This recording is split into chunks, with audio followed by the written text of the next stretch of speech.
Hey, hi, hello, and good afternoon. My name is Amanda, and welcome to Harmony Portal Tarot Live. How's it going, everybody? I've been trying to do the whole vocal rest thing because, oh my gosh, I lost my voice. Since I started that other job in November, I've lost my voice twice. And in the whole 42 plus years before that, one time ever in 42 years have I ever lost my voice. Um, yeah, so coming on the heels of this major psychic attack that I've been under, and I actually looked at that psychic attack as a huge gift because it brought up so much stuff that I was able to release and clear. So it actually worked to my benefit. It was grueling, it was brutal, it really sucked, but I'm still here and I'm smiling, and it's not a fake smile, it's a real smile. I missed a lot of live streams, and I'm so sad because I missed you guys. But yes, I'm here. Today was supposed to be our regularly scheduled donation only live stream. Because I haven't seen you guys in so long, I want to chit chat and not just dive right in and yeah, like let's just hang out. Let's just talk about it, you know? Anna's here, hello. And Katie says, everyone in the chat, yeah, I'll be at work during the live stream today. I'll watch the whole thing after work so you don't have to timestamp. Okay, no worries. I will not timestamp that then. I might still timestamp it just so you have the reference for later if that's something you want. But I did see that you had donated the previous live stream, and then of course I never scheduled it, and I let you guys maybe know a little too late in the day that, hey, I'm not going live today, but I had every intention to go live up until I didn't. So I'm like, I really want to do this, but I know if I do this, I'm going to be just stretching it a little too far. So so I had to bow out of last Wednesday, so 2 days ago's live stream. Apologies for that. And I missed the live stream before that, which was Friday last week, I think. Maybe I made Friday. I don't remember. I missed a Wednesday, then I was at a Friday, then I think I missed a Wednesday and a Friday, and now a Wednesday. Oh man, I don't even know.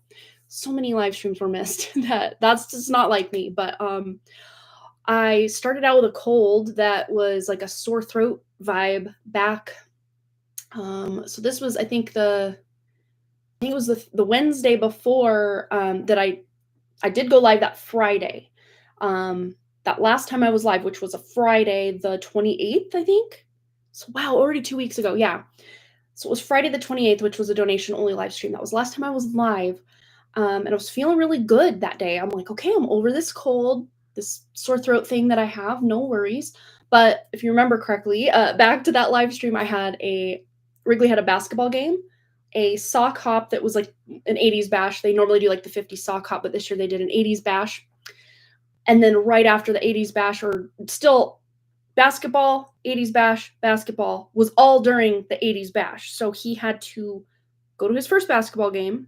He made it to all of that game, finished that up, went to the 80s bash, missed, he didn't miss it, but they had him going in the, what do you call it? The second quarter. So that way, if we were late, but we actually arrived right on time. So he wasn't part of the warm-ups, but he was on the bench when the game started. So he was still able to go to his school sock hop 80s bash thing and do basketball. But by that last basketball game, I was like dead on my feet. Like, oh, like I had fun at the 80s bash and basketball, but like I was starting to really feel it. I just had this migraine just really starting to come on. And that migraine kicked off a 10-day migraine streak. You know, just tuning in, doing all these journeys, figuring out what's the source of this. It was a whole thing. It was a whole thing, you guys. I missed so much work at my other job, and I'm like, they're gonna fire me. They're just gonna fire me because I can't even go to work. And then when I was feeling a little better, then one of my kids was home from school. So it's like, what is happening? But yeah, long, boring story short, I am feeling much better.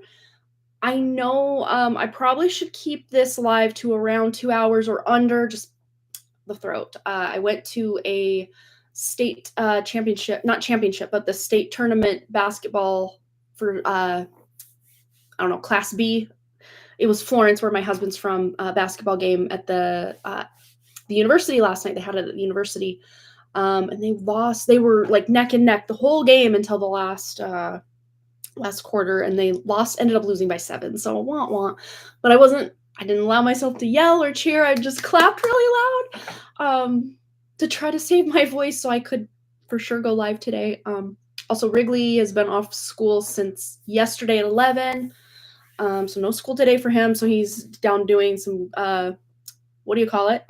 Bedroom cleaning right below me here. That's what he's supposed to be doing anyway. And Boston has school today, but then today we'll kick off spring break. They're off all next week. I will be here next week though. My husband's also taking the week off, so I'm only working one day at my other job on Monday, and then I'm taking the rest of the week off as far as that job. But then I will be here Wednesday, fingers crossed, and Friday, fingers crossed. My mom's supposed to be coming into town next Friday, so I kind of play it by ear as to when she's going to be here. If she's going to be here maybe around noon or before, I might bump that live stream a little bit early that day. But I will let you guys know Wednesday what my solid plan is. If I'm live, fingers crossed, that we'll be able to do that. Yes, it's the eclipse, or it was the eclipse, kind of going from March 13th into 14th. And it's in my personal, that eclipse is taking place in my 11th house. It's in Leo for Vedic astrology, even though the nodes are still in Virgo and Pisces for Vedic astrology. This eclipse is kicking off because the nodes are shifting on very soon. I think it's in May, but just the timing of everything and where the moon was and all of that. This eclipse was in Leo for Vedic astrology. I think it was also in Leo, maybe for Western astrology. See, the brain fog was real during this whole attack / whatever this thing was. The brain fog. I couldn't even think of the word autoimmune. I was trying to tell my husband, like, the thing when, like, your body attacks itself, and he's like, what? I'm like, the thing. They call it something. Like, I couldn't think of the word door. I couldn't think of the word dishwasher. And this is not like me. But with that whole psychic attack that came in, a lot of purging and decluttering of my own energy came up, but also these light codes that are coming in. I could feel, yes, maybe the migraine was triggered by certain things, but I could feel during the migraine there were certain things that were like being rewired, but not in like a malevolent way. It was I knew I was being like, things were being rerouted in my brain. And the analogy I got was like, you're trying to upgrade a computer while still using the computer for work and life. And it's very difficult to do that. And that's what we're doing here. In this weird ascension evolution process. I don't know what you want to call it. It's not so much our consciousness that needs this evolution or level up. It's the body. It's the physical body. It's these, what's the word, like falsified or messed with hijacked DNA, suppressed DNA that's starting to come back online. I keep saying this too. It's like, if we had the bodies of, say, even 2020, 2022 right now, we'd all be dead. With all the things they're throwing at us, not the cosmic light coming in, but just like these EMF frequencies that are going on, the lights. Light is a big pollution they're doing. I used to, before this whole thing, like I would, out of like the corner of my eye or like in my mirrors on the side of my car, if I'd be looking straight ahead and I see a light, especially in the dark, because that's when you can really see these lights, I could see it just like pulsing, like flickering, almost like a strobe light. But then you look right at it and it just looks consistent, like a light's consistent. All the light bulbs out at my in-laws' house, I'm like, I'm gonna have a seizure. Does no one see this? Does no one see these lights just pulse? And I see in some major cities, they're swapping out like a lot of street lights for like these massive blue lights that are basically keeping people from being able to have restful sleep. Not even kidding. It's a scary rabbit hole. And it wasn't even a rabbit hole I went down like online. I went down like just knowing this light is false light. But knowing the light is very dangerous. The light that and then they tell us to stay out of the sun. It's like, okay. I don't know. I'm just, wow. I could just go off on all of these weird epiphanies I had. And then of course you have these epiphanies in your mind, and then somehow magically, without even saying them out loud or typing anything to research it it pops up in somehow in your algorithm. And I'm just like, at this point, you don't even need to talk or speak. They are reading your thoughts fully, like, not even kidding, which is very scary. Very scary. It's bad enough that your phone is listening to you, like your verbal voice, but for it to listen to your thoughts, like, I didn't sign up for that for sure, for sure. Like, no. Let's catch up on some of your comments. I could just keep dishing and going, and yeah, I missed you guys so much. I feel like it's like, when you haven't met up with that friend for a long time and you want to tell them all the things all at once, and you're just like, all over the place. That's how I feel right now. Jessa's here, yay! Hi, girl, same. She says, "Happy eclipse," says Brianna. Hello, Brianna. LP is here. Venus Mercury retro is kicking my ass. Yes, same. It's in my 6th house of work and daily routines and health and all of that. Which, yes, all of that shaken up like crazy. And my natal Venus is in all of this. It's wrapped up. It's in my 6th house with this crazy. It'll be at some point 7 planetary alignment in my 6th house with my Venus, and I've been on this whole like stepping into my feminine energy journey, especially lately, and it's really popped off since Venus went retrograde. And woo, all good things for sure, but it's very difficult just realizing how much I've been operating in my masculine energy just to survive, just to be in this world. And that's not just me, that's all of us feminines out here, forced on the daily, even in our conversation or the way that we converse with people. Very masculine energy most of us are in, and that's by design, because if the feminine were to return full force, game over. Game effing over.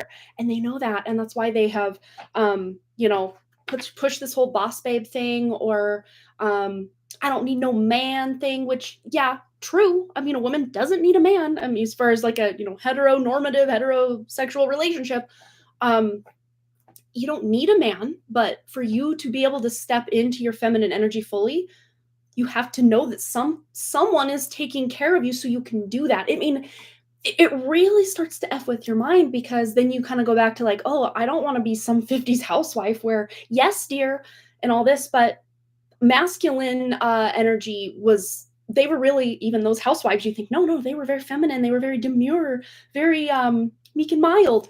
No, because they were mothering their husbands, and that is a masculine thing to do. When you are a mother, that's the most masculine aspect of the feminine energy, is being a mother, because you're anticipating your child's needs or your husband's needs, if that's what you're doing. And the man, if he needs something from you, he should just be able to use his big boy words and ask. And you're, of course, allowed to say no. That's the beauty of it. But that's not the vibe that they were selling in the 50s. It's definitely not the vibe they're selling now. But I do see that the whole trad wife movement is making a comeback, and I know why. I know the underlying reason why now, because I was like, why? Why are all these women doing this? Like, I don't understand. It's because they have this spiritual pull to get back into their feminine energy. But a lot of it is very patriarchy-based, traditional wife. Like, the man is the supreme ruler and he controls everything you do. That is not the purity of being in your divine feminine energy. That is being controlled, that's being suppressed, which has been going on for millennia here. That we're not stepping back into that. So there's a very fine line and nuance, and it's bringing up a lot of my own triggers or ways that I've kept myself safe, especially like in expressing my needs. Like, that's just something from a very young age I learned to be very self-sufficient, very self-sustaining, very competent, very responsible, very trustworthy. Not trustworthy. That's what I'm trying to get back into. But all those words I just said before trustworthy was masculine energy. Of course, the strong, like being strong and competent in a feminine way is very different, but we've all been programmed to be in a masculine way, to show up in this world and like not die, not be taken advantage of, not die. Really the truest strength of all. I mean, you got your masculine, like, strength, but the truest strength as far as femininity goes is being vulnerable, being able to wear your heart on your sleeve and share your thoughts, share your emotions with people without that fear. I mean, that's the hard part, because we've all been burned so many times. When we did share some big feelings as little kids, we got told, oh, quit crying, I'll give you something to cry about. Or your big feelings were embarrassing in public, so, you were spanked or, told to stop that or whatever. Yes, there are better ways to get your feelings across than throwing a huge tantrum in public or something like that. But it's just about learning. It's about going back to basics. And I'm not talking basics on this planet. I'm talking like spiritual basics to be able to step back into that. So that's something I'm walking the tightrope of right now. And I keep telling myself, wow, this tightrope is very high up above the ground and I could fall at any point. But then the spiritual part of me is like, no, look, right below. Here's the tightrope, and right below the tightrope, there's this net that'll catch you if you fall. So like, do it. Just do it. Just go out on a limb. Just take that, full energy leap of faith, and we will catch you if you fall. Your own masculine within you will catch you if you fall. So yeah, bruck up on your whole own masculine energy to be that one to catch you when you fall. And then if you do have a masculine in your life that you trust, at least on some level, you can start to really step into your feminine energy in that regard. I would not advise that if you have like a narcissistic parent or, especially a man, or brother or coworkers or boss or something like that, for you to be all in your heart on your sleeve feminine energy, because you can get hurt, you can get burned. So it's about nuance and knowing where to go about these things and when, and, read the room, so to speak. The one thing I hate about this little necklace is it keeps getting twisted when I talk. My throat vibrates it so much, it like twists up. So hopefully we're better. There we go. A little better. Let me catch up on comments. Then we're going to get into our collective reading. We have a 1-card pull donation for Jessa, aka Solar Siren, and then a full read for Katie. And she's going to watch that. No timestamp needed, but I might timestamp just in case. And if anyone else wants to donate, feel free. Let me just double check that we don't have any other donations thus far. And if you do want a timestamp for your reading, just let me know before we get into it and I can write that down. That's much easier than me going back after the fact and trying to find it. Yeah, okay. Here we go. So, yeah, the Venus Mercury retro is kicking my ass, says LP. Yeah, fatigue and memory recall is impacted too. Absolutely. Yeah, constantly reminded of negative nostalgia, alternative futures, and no longer realistic. Wow. Yeah, and feel slow. Yeah, I feel slow, or like I just want to get back with it. But that's the thing, especially with the feminine energy, is when you're rushing, when you're stressed and rushing, you're in your masculine energy. So it's like calm, cool, collected. It's so hard. It's so hard, but practice makes better for sure. Marlene says, I've been feeling lightheaded. Lightheaded, almost a little fainty. I wasn't sure if I was getting sick, but it was very weird for me. But feeling faint is becoming more common for me. I can't see a good reason for it. Same. Yeah, that's a very common symptom, if you will, of these frequencies coming in, our body kind of reacting or adjusting to the frequencies. It's a very common thing. Feeling lightheaded is something I've been dealing with a lot, on and off, on and off. Some seasons are not seasons as in seasonally, but sometimes in life here are much, I notice it a lot more than others. And it kind of comes and goes, but yeah, I would say if you're concerned, of course, go to your doctor and do all that. But as far as just energetically tuning in, most of you that are dealing with that, there's no cause for concern. It's just your body responding to all these codes coming in. And it can feel very scary for sure. The first couple times it was really happening to me, I'm like, I'm not like a let me go to the doctor person anyway, but I was like, I don't know, maybe I got a brain tumor or something, like go to the worst possible scenario in my head. Yeah. Planes are falling out of the sky in my dreams. Oh yeah, and in real life. And fun fact, the North Node is very tightly conjunct Neptune right now. And that is one of the main causes for that. As far as we want to blame it on the astrology or the alignments, or just knowing that the energy is ripe for something like that to happen. Neptune deals with air travel, aircraft, and then Rahu makes things crazy, supposedly. So, yep, there's that. And now that Mercury's retrograde, it's interesting. We might see this kind of die off, or we might see a massive uptick in it. I would say, though, if I were traveling by plane, I would just, follow my gut. If I just felt like maybe I shouldn't get on this plane, follow your gut during this time. Just be careful. And also going to places where there are large crowds at this time, especially through the Mercury retrograde portion of this alignment. I would say even through the Venus retrograde. Venus is only retrograde 40 days only. It feels like a lifetime when it is retrograde because it can really throw a wrench in a lot of relationships, connections, all that. Just be really careful because Venus retrograde with all this energy that's surrounding it, this could look like unaliving and you know, yourself and maybe a bystander. Especially a lot of females may be getting like partner assaulted, all these kind of crazy things that you don't want to see happen can happen when Venus is retrograde, especially with Neptune involved, the North Node, which amplifies things like crazy. Mercury's there, the Sun is there. Like, what else is there? Trying to think. Saturn's almost there. It'll be there on the 29th of March. By the time we have the next eclipse, the solar eclipse. Yeah, so much is going on right now, though. That just be careful, just not like, oh, I'm warning you, be careful. No, not like that, but trust your intuition.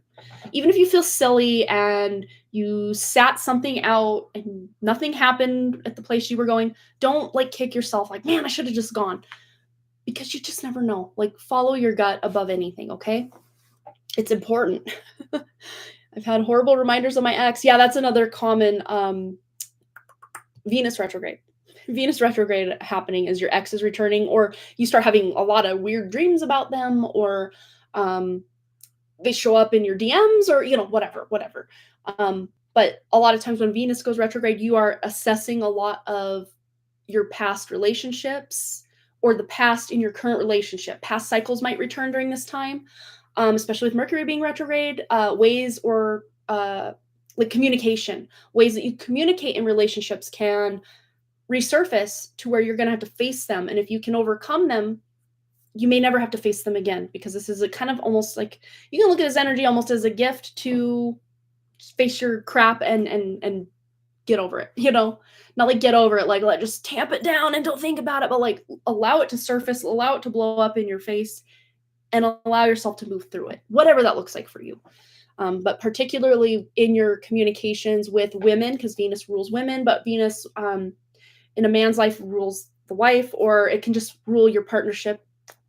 Jupiter more represents husband in this whole case, but your love life, the romance that you experience in life, can be governed by Venus. So let's see. You feel like crying but unable to. Yeah, that's a common thing. That's something that I was really dealing with at the start of this whole illness. I'm like, I feel like crying. Like, I feel like everything's kind of traffic jammed. And I normally don't have any issues crying, but there was a lot coming up all at once to where it was almost like my body's like, I don't want to do this. I don't want to do this. So I found my way in by watching heartfelt videos. Like when I get in those moods, I will go find videos like The Voice, or some of those videos where, someone's like crying tears of joy. And even if it is crying tears of joy, it can get you in your emotions to dig deeper. So that's kind of a hot tip. Or I don't advise watching sad content during that, even though that can absolutely induce tears, but it can really maybe put you on a spiral. Because I know one surefire way you can get in your feelings if you need to is to watch like animal abuse videos, just on YouTube. Like there's like PETA has a lot of those out there, that organization PETA. But that just hurts my heart too much that I'm now focused on that rather than my own pain. So find a way to happy cry if you can. That's my hot little tip. I mean, there's no science backing this, or like you shouldn't do this, but just from personal experience, to try to release your emotions by looking at something really sad can almost derail your own emotions, and now you're super focused on that sad thing that you watched or heard about or saw, whether purposely or unpurposely, accidentally, whatever. Yeah, I need to integrate my masculine and feminine. I've been stuck in my feminine for the last few years and being trauma bonded to the masculine. Yeah, and that can really complicate things. So just take it slow, take it easy, and don't beat yourself up if you're not getting where you want to be in a timely enough manner, because it will happen, especially if you set that intention and you're working diligently toward that. It will happen. Oh, you are a man. There you go. Well, the false security of masculine. I have not been able to bounce back. I am a man. Gotcha. Yeah, and that's okay. And that's totally okay. Because especially the masculines, you know, be tough, don't feel your emotions, all of this. It's like so many of you have been traumatized and brainwashed into the wrong way of showing up in your masculine energy. So really it isn't your fault.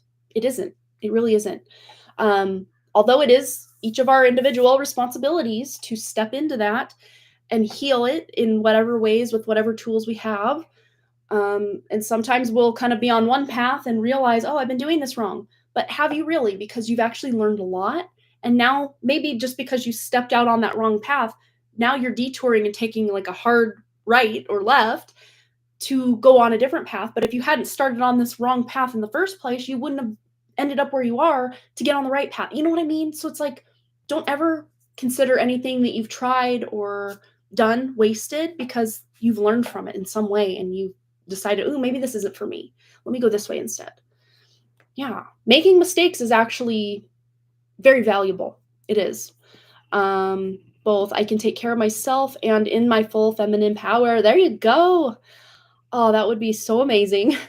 Been lightheaded and my lips are swollen. I just took an amazing spiritual bath and had to let myself take an extremely deep sweat. As an empath, I feel this shift. Yes, absolutely. There are some of us who are who are going to benefit from the shift, and others who are spiraling out of control. Absolutely. And those who just, I'm not to say that everybody who hasn't done all their spiritual work or shadow work or that they're going to go down with the ship. No, not at all. But those who are just very against looking into the deep recesses of their own childhood trauma, that are not on a spiritual path, they're going to struggle a lot.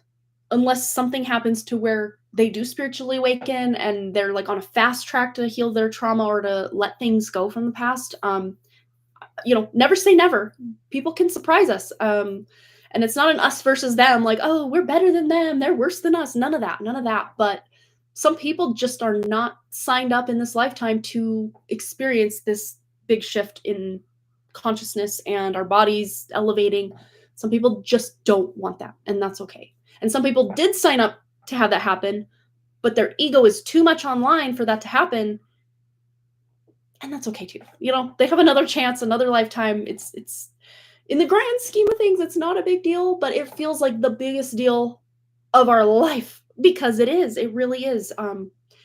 And yeah, as long as you have that desire and intention to want to level up or not go down with the ship, most likely you will be finding ways, and that inner spiritual motivation will put you in the right direction or point you to the right modality or whatever it is to get you to help save yourself, So keep that in mind. So even if you feel like, I just don't know what direction to go, what to do, just keep tuning every day. Tune into your spirit.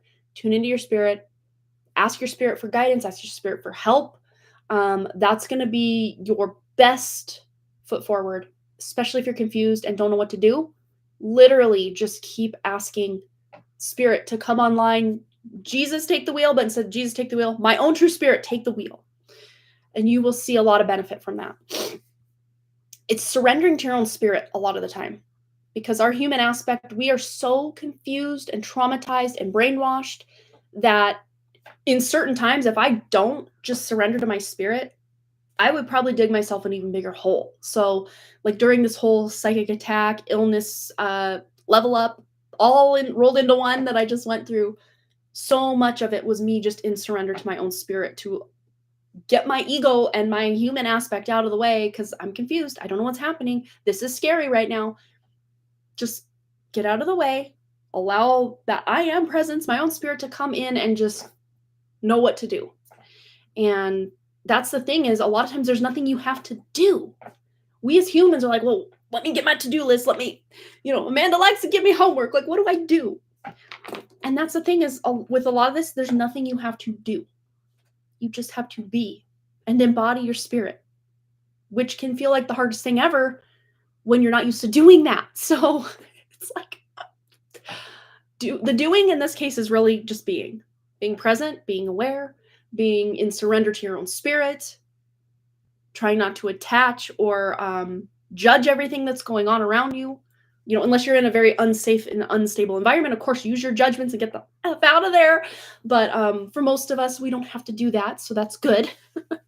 um, yeah. So there are some of us who are going to benefit. Yeah, we read that part. I'm just loving on myself. I love that, Brianna. That's so amazing. And shedding this masculine layer that I don't need. Yeah, because so many of us, we did need it when we were younger, or throughout kind of our earlier years, just to be able to survive in this world without completely getting stomped on. So it did serve us. It did. So don't beat yourself up that, well, I've been in my masculine energy this whole time and I shouldn't have been. No, maybe some instances did call for it, but now that you know better, you can do better. Because here's a hot tip.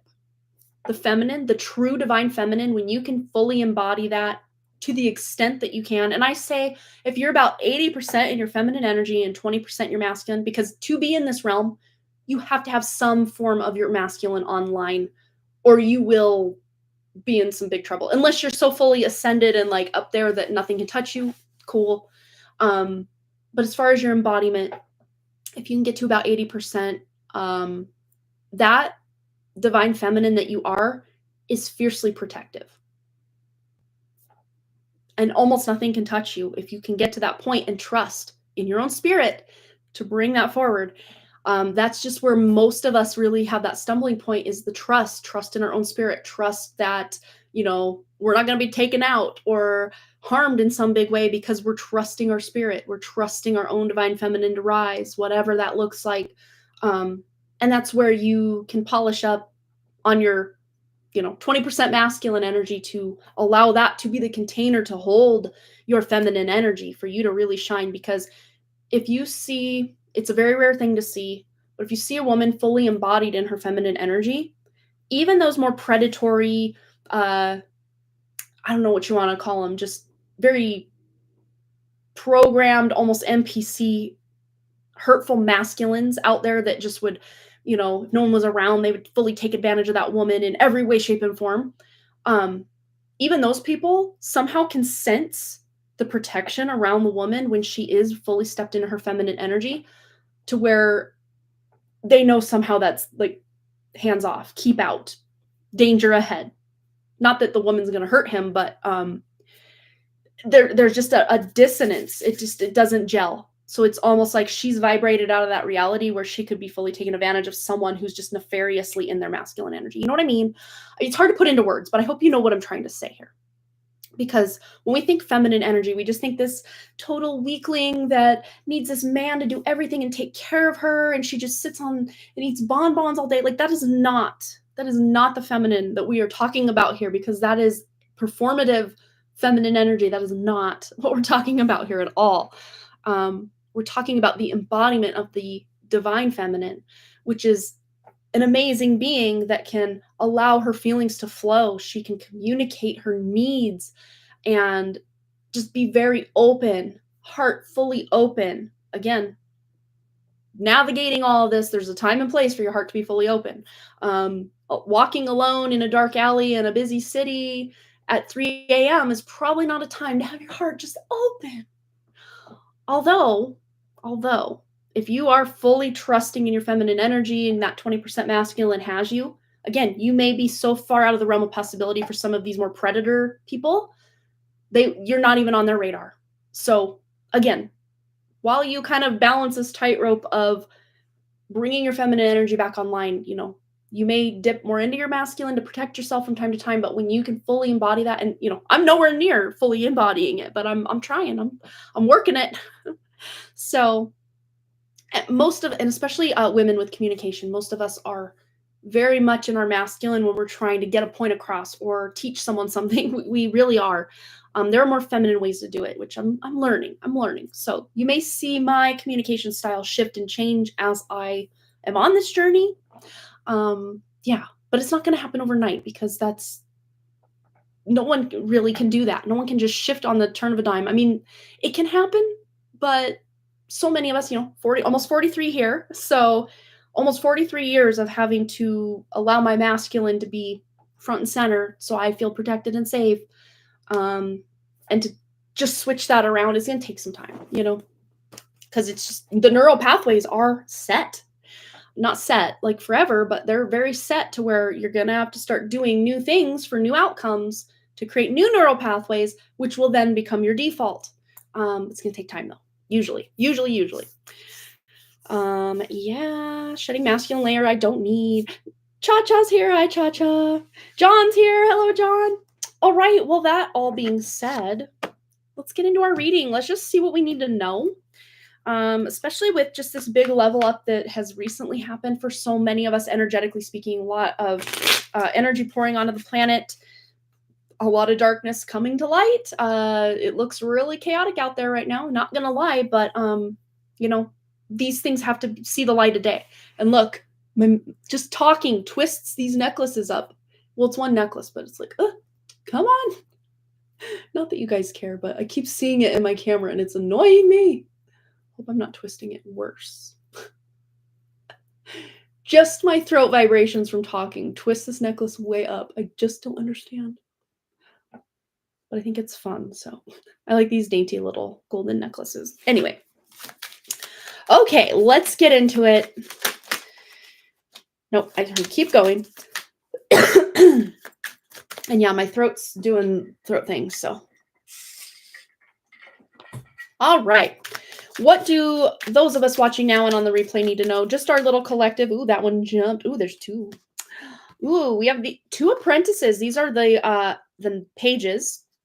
We have the Page of Wands and the Page of Cups. Okay, so there's a lot of new energy. So even if you feel like you're a spiritual master in so many ways, or, I'm so good at this thing I do at work, there are going to be a lot of new ways you're learning, or new ways of doing your day-to-day, new ways of showing up for yourself, new energies available to you, maybe new projects you're starting. There's a lot of new energy.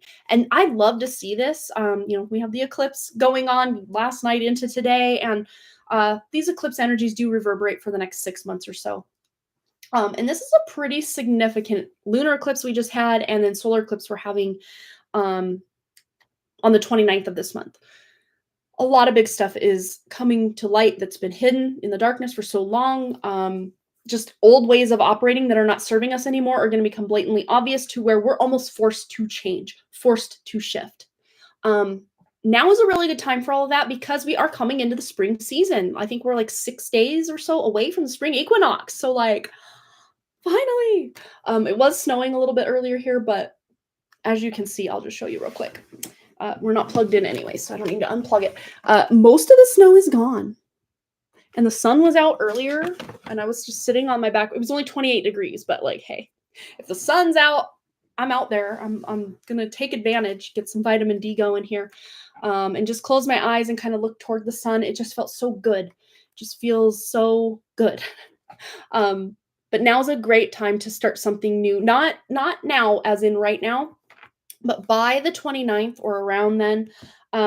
Eclipse time isn't really the best time to start something new, but if you want to start some seeds for your garden, oops, let's put this the right way. If you want to start some seeds for a garden, or pick up some projects that you already had started at a point in the past, and you just want to pick them up and refresh them, especially with all these retrogrades going on with Venus and Mercury, now's a really great time to pick up things that you started and now maybe you want to work on or complete in some way.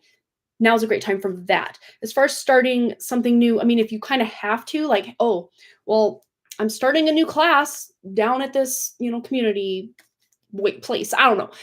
Or I just planted seeds for my garden. Yes, there are certain things you kind of just have to start. The timing is the timing. Spring is spring, right? Spring has sprung almost. But as far as changing jobs or starting a new relationship, maybe say a new person comes into your life, maybe you're just kind of hanging out, friend or a romantic partner or whatever. Maybe you're just kind of hanging out, and then kind of going into April is when you're kind of yeah, let's make this a thing.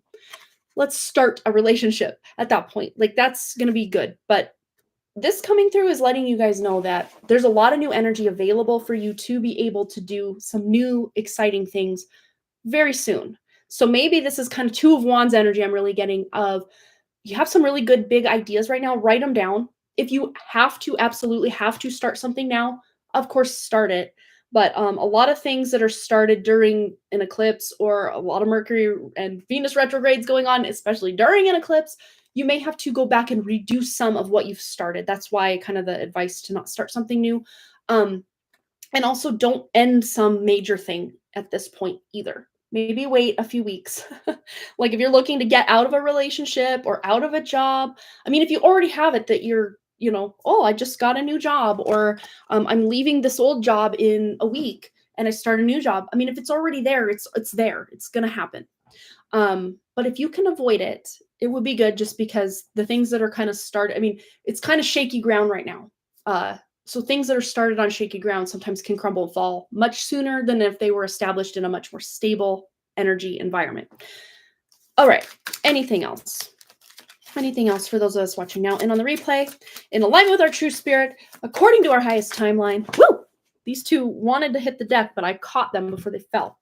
So we have the Champion of Wands and the Two of Cups. Okay, so the Knight of Wands. So we're making progress here. So I just heard progress, not perfection as well. So someone may be trying to figure something out. And what I just saw in my mind's eye, our couch is in. Our couch is in. We don't have it yet, but we're going to go pick it up Monday. We still have the mattress and the dryer, which are going to go with my mom. We're going to move them out into the driveway, kind of by our dumpster area, or our garbage can, until she'll get here next Friday. So a week from today, she'll be here. So we'll load that stuff up with her, and then she's going to take it back home and take it to the dump there because it's free to dump things up there at that landfill. To do it here with what we have is going to be like over $300 just to drop off a mattress and a dryer. That is insane to me, but I get it. So we're trying to save money, and my mom's like, no, I'll have the guy that does her. So she's not even going to be having to do it. The guy that works around her place and stuff, mowing her lawn and stuff, is going to be the one taking that up to the dump with some other things she has. So yeah. Anywho, progress is being made. Look at that. So what I'm seeing is, yeah, maybe my couch comes in and I put it here, and then I'm like, well, maybe I want to rearrange. So maybe you kind of have the raw materials of something that you want to start, but you're not exactly sure how you're going to piece it all together. Might even be looking like an unfinished puzzle. Maybe you have some of it done, but you're like, I don't know, maybe I got to kind of take a break because I'm not feeling well or have this other thing going on right now, whatever the case may be, to where you're kind of, when you have time, you're kind of messing with it a little bit and then you step away. Mess with it a little bit, step away. With the Two of Cups, this is like soulmate energy. This is your love relationship. This could be mother-child relationship, best friend relationship, whatever this looks like. It did come out with the Knight of Wands. So there may be some movement, level up with you and someone who you consider like a soulmate connection in your life. Hi, Linda. I just saw that you were here. Hi, Linda. Let's get a clarifier on this Two of Cups and just see if this is just kind of talking about forward progress with that Knight of Cups Knight of Wands that came out, or what else do we need to know from this Two of Cups energy showing up? Ooh, Three of Wands. Okay, so maybe some of you are going on a trip or planning a trip. Maybe if you're not going on a trip at this time, maybe you're kind of just like, oh, I want to do this year. And I want to go with my best friend, or I want to go with my husband or my family or whatever it is. So you will at some point, as a result of examining or doing some things in the connection with that soulmate in your life, or soulmates. Maybe this is multiple. Maybe this is really working on your connection with your mom, your husband, your child, whatever it looks like. All the different soulmates in your life might be going under a bit of a construction process in a good way. Sorry, throat is just crackly. But this is eventually leading to the fruits of your labor. Your ship's coming in, being able to manifest something, being able to go on a trip somewhere, travel. Maybe for some of you, this is looking like moving in with a partner for the first time. Again, kind of over these next 6 months. It could be as soon as April, but I'm really seeing closer to July, August for some of you that are looking to take something to the next level with a soulmate connection here. Let's see. Let's go to this fun little, I always forget the name of this deck. Pantha, maybe? I can't remember. Anyway, Oracle deck. Anything else we need to know, those of us watching now and on the replay, in alignment with our true spirit, according to our highest timeline, what do we need to know? Live and learn. Yeah, experience, training, and development. And then we have withdrawal, guilt, awakening, and rejection. Withdrawal can be a good thing. When you are distancing yourself from something that is toxic to you, be it like on here, cigarettes, or be it a toxic connection or relationship or a job that just drains your life force energy right out the second you step through the door, this can be a good thing. And just know, nothing was wasted. No mistakes were truly made because you have lived and you have learned from something. You've gotten a lot of experience, a lot of on-the-job training, and a lot of development by having to withdraw from something or someone or old ways of operating. For most of you, for 90% of you, this is just stopping your own bullshit, for lack of a better way to say it. You're just getting out of your own way. You're sick of your own BS, and you're just ready for a new way forward. For many of you, because Mercury's retrograde, Venus is retrograde, going on with all of this, it does have to do with the way you communicate or the way you allow others to communicate with you. Maybe you're just expressing your needs more, stepping under your feminine energy to express your needs, your wants, your desires with, your friends, your family, your significant other. Anything else? Oh, I don't want this deck. I want this deck. Oh, and we just had something fall off. Oh, it's a two of coins, 2 of pentacles, which is about keeping everything in balance. So don't overdo it. Don't over prioritize your to-do list or anything like that.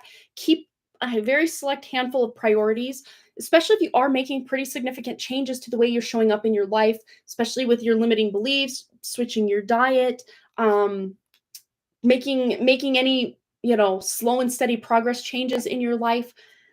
Just don't have too many priorities or try to change too many things all at once, because a lot of it might just start crashing and burning all around you, and then you feel like I made no progress. All right, let's get a couple more from this, and I want to get a mindful message. And then as I looked over here, this What Lies Beneath Oracle cards got my attention. So we're going to use this one as well just to see. All right, anything else we need to know right now? We have care, parenthood, patron, and support. And this is caring for all aspects of yourself and, of course, the people in your life, specifically your family. If you have kids, you have, just being very nurturing, very caring, very loving, as much as you can, without getting stomped on or being used as a doormat. But get your needs or your communicate what you need, but care. Do it with care. Those of you that do have children, maybe they're needing a little extra emotional support at this time. But this also could be your own inner child, just needing that amazing adult in their life that they did not have as a child, and now's the time. This one wants to come out too. Adventure, explore, passion, and travel. And it's very, you see the number there? 0. Very Fool energy going on. And then the number 3 is kind of like the Trinity, Father, Son, Holy Ghost, Maiden, Mother, and Crone, you, me, and baby. I don't know, whatever holy trinities you have in your life. And not holy as in biblical, but holy, like what do you hold dear to you? Okay, let's get a mindful message. Actually, let's get that last. Let's get the what lies beneath. Anything we need to know. What's lying beneath? What's beneath the surface that we need to, because I'm seeing the 4 cups in my mind's eye. It's like it's on the periphery, but we can't, it's kind of in that blind spot of the periphery. Something's about to move into the periphery where we're kind of catching a glimpse of it. So what is that?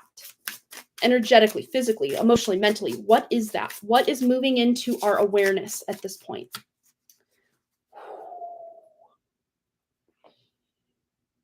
I did not see that coming. I mean, yes, on the collective level, but why is this showing up for us? Why is this showing up for us in our little collective? Why? What did we do wrong? Okay, let's see why this bank failure card showed up for us. I just heard we're reassessing what was truly valuable to us. The things we were told were the most valuable, like all these possessions, material goods, belongings, cars, houses, blah, blah, blah. We're shifting our focus to something that is more, maybe less tangible, something like love or how you care for someone. But let's see. Yeah, 4 of Swords. And this is about healing after a major heartbreak. So let's just say in the collective, maybe things are looking a little scary with the economy, with inflation, with recessions, depressions, all these things. But what I keep hearing is we're all in this together in some way, shape, or form. We're in this together. And together, we are stronger than if we are trying to fight and fend for ourselves. Much like the feminine can do what she needs to do, but as long as she doesn't have a strong, secure masculine in her life, she's going to have to step into her masculine more than she needs to. It's a very similar energy here. But what I love about having this come out to clarify is there is healing taking place. There's rest. And also, this is a card about recouping from the loss or recouping losses. So, whatever is perceived to have been lost, you are finding it. Maybe not in the exact same way. Maybe if cash money is kind of losing its, like even just my husband and I, and just having cash in savings that we had planned to put a down payment on a house with, a new house, and then to be able to keep this one and rent it out. The value of that dollar, those dollars in there, has decreased significantly since 2019 when we were really looking. And then 2020 happened and the prices just went sky high. And the dollar is worth way, way less now than it was in 2019. So in a way, we've all lost a lot already without realizing it in some ways.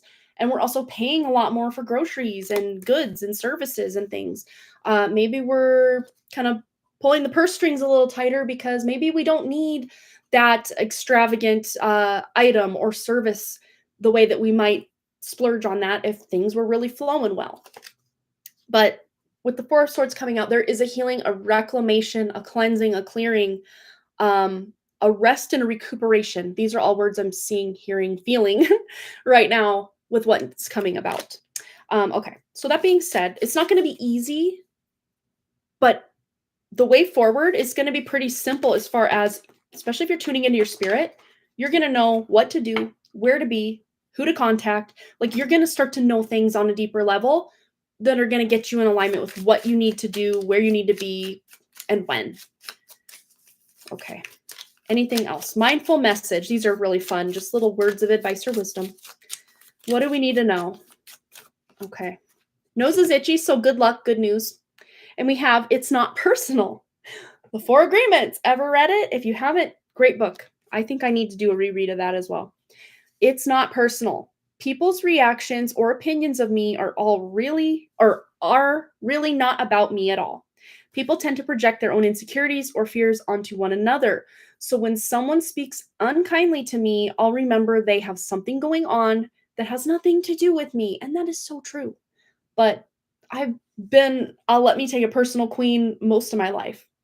Like, oh, that person has a problem with me. Like, what can I change about myself so that they like me? Like, oh my gosh, I've been there so many times. And thankfully, since probably about early to mid 30s, I've stopped doing that in major ways. But I still, especially if it's someone who means a lot to me and they say something that seems maybe just a little bit hurtful or something, I still will kind of get back in that, like, well, what if I change myself? Or what if I just don't laugh in front of them anymore? Like, but that's me suppressing myself, you know? So it's like, this is us finding ways forward that are actually going to serve us by not taking it personally. And it's also going to serve the other person because we're not projecting our own crap onto them when maybe they didn't mean anything by it, you know? So we don't have to sit here and psychoanalyze everything, but at the very least, we need to just step into observer mode, or that I am, that spirit, and know it has nothing to do with us, really. Even if our action triggered something, it triggered something that was already there for them to say that thing or do that thing or not follow through with what they said they were going to do. And it really has nothing to do with us, even though it feels very much like it has something to do with us. You know, it's a weird catch-22 that we can find ourselves in. Okay. Now, put these away and we're going to dive into our first question from Solar Siren, one card pull. And I think she had just said just whatever she needs to know right now. So we're going to get into it for her. And we still have about an hour-ish left of our live stream, so I feel pretty okay with my voice and all that. As long as I keep the fluids flowing, I should be okay. I hope. Okay. So, Solar Siren. What does Solar Siren need to know? Tuning into Solar Siren's true spirit, in alignment with her highest timeline. What does she need to know? Ooh, we have the Five of Swords. Chaos, conflict. Could even be like having some words with someone. This does very much feel like a family member. Could be kids, but I was actually more getting your mom. Something with your mom. Maybe her words are not very nice. Yeah, she's in her own head about things. It's very much your mom's energy that's coming through with this. And her just being unable to see past her own trauma, her own wounding, her own programming, her own very set in her ways, way of operating, way of being. This is also an addiction card. So something with addiction is really off-putting, maybe to the people around her. And this is coming up, not like, okay, this is totally going to be your whole reading. It's hijacked your whole reading, you relating to your mom. This just more feels like that kind of peripheral thing that you already know is there, but just knowing when and when not to engage in her nonsense is what's being highlighted here. So if you're just feeling over it, you stick firm to your boundaries, and that's going to serve you very well with her, especially over these next 6 months. Like, for some reason, this is really highlighted for 6 months. All right, so what else does Jessa need to know? Anything else coming through for Jessa? We have the Ace of Wands, so there's an opportunity coming in very soon. This feels job-related. This feels sexy and inspiring and just all around good times. Let's see what this is. Let's make sure this is job, but it definitely feels like something that's just really lighting you up. Yeah. Also, with this combination, these codes coming in, maybe some trauma that you're releasing and things that you're doing, rituals, whatever, witchy woo-ness you're getting yourself into, it's actually serving you to bring forth even more of your spiritual gifts. Your claircognizance, that knowing without knowing how you know that you know it, but you know it, is increasing even more.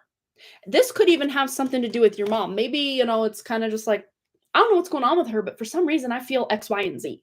Or she said this, but I actually think she completely meant this opposite thing, which is that. So your intuition is like on point right now. So do not discount your intuition in any way, shape, or form, because it's on point right now, Jessa. Let's go to the Mystic Black Rose Tarot, or Oracle. Anything else Jessa needs to know before we wrap up? One card pull. It's never one card. Blind. Searching for answers. Blinded to the truth. Watching you online and wanting to know. So this is not your energy, because you're in that opposite, this very dichotomy kind of energy going on here. You're in the opposite of this right now. You're very laser focused, clear and concise, can see through things. This feels very twin flame related. There are some feelings coming up on his end that are hard for him to just ignore. So there might be something that, all of those words down there, you can read it and read more into it, because I think this would go beyond a one card pull with all the information. We could talk about it on Sunday, fun times. But yeah, he's definitely in, oh wow. Hearing from someone, conversation, talking, unblocking. Having to do with the twin flame. Who knows, right? Like, let's just put this out here, but you may be hearing from, it is Venus retrograde. What better twin flame dynamic to get you into something than a Venus retrograde mixed with a Mercury retrograde, mixed with a couple of eclipses, Neptune, the North Node, Saturn making an appearance very soon. The sun is kind of doing its thing, and the moon obviously is tied up in all of these eclipses as well. So it's like, what's going on? What all is going on? Yeah, we can talk further about that, Jessa, on Sunday during our accountability meeting. So I look forward to diving in and seeing what's going on here. Hopefully it resonated for you, and if not, maybe it brought something to light that you didn't know was going on. I just heard the song, "Sometimes I feel like somebody's watching me." You know that song? I always forget who sings that. I can never remember the guy's name. Because when I was a kid, I always thought it was a Michael Jackson song. But it is not Michael Jackson. It's some other guy. Ugh, I always forget his name. He was, correct me if I'm wrong, those of you that know, I think he was a one-hit wonder, or like maybe 2, 3-hit wonder. Not Stevie Wonder. Not Stevie Wonder. One-hit wonder. 2-hit, 3-hit wonder. Oh, it's gonna bother me now. I'm gonna look it up. I always forget the guy's name. I'm gonna look it up. Okay.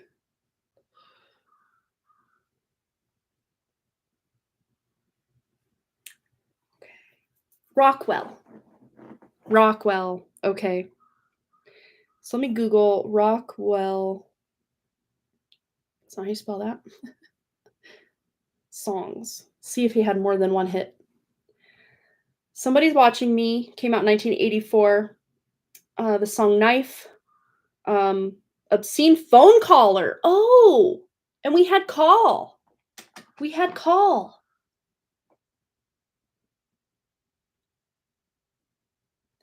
Let me see the lyrics. Hello, who is this? Obscene phone call. Have I heard this before? I don't know. Does not ring in a bell. I came home, knocked out after work. That's when my telephone goes berserk. How can I unwind or get some rest? Receiving sick phone calls from a lonely pest. Oh, find someone else to bother. Mr. or Miss Obscene Phone Caller. Why do get off breathing on the phone? That doesn't make sense. Obscene Phone Caller, leave me alone. Why did you have to pick me out of all the people in the directory? I don't know what's going through your mind, but these naughty phone calls are a waste of time. And it just goes on and on. But if you feel the need to listen to that, by Rockwell, 1984. 1984. The book 1984.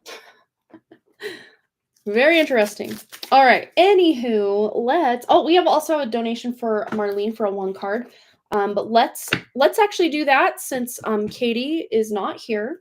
We're going to get into Marlene's 1 card first. So go ahead and post your question, Marlene, and we'll get into that for you. And then we have Katie on deck, or anyone else that wants to donate, because we're kind of on the tail end of the live stream now.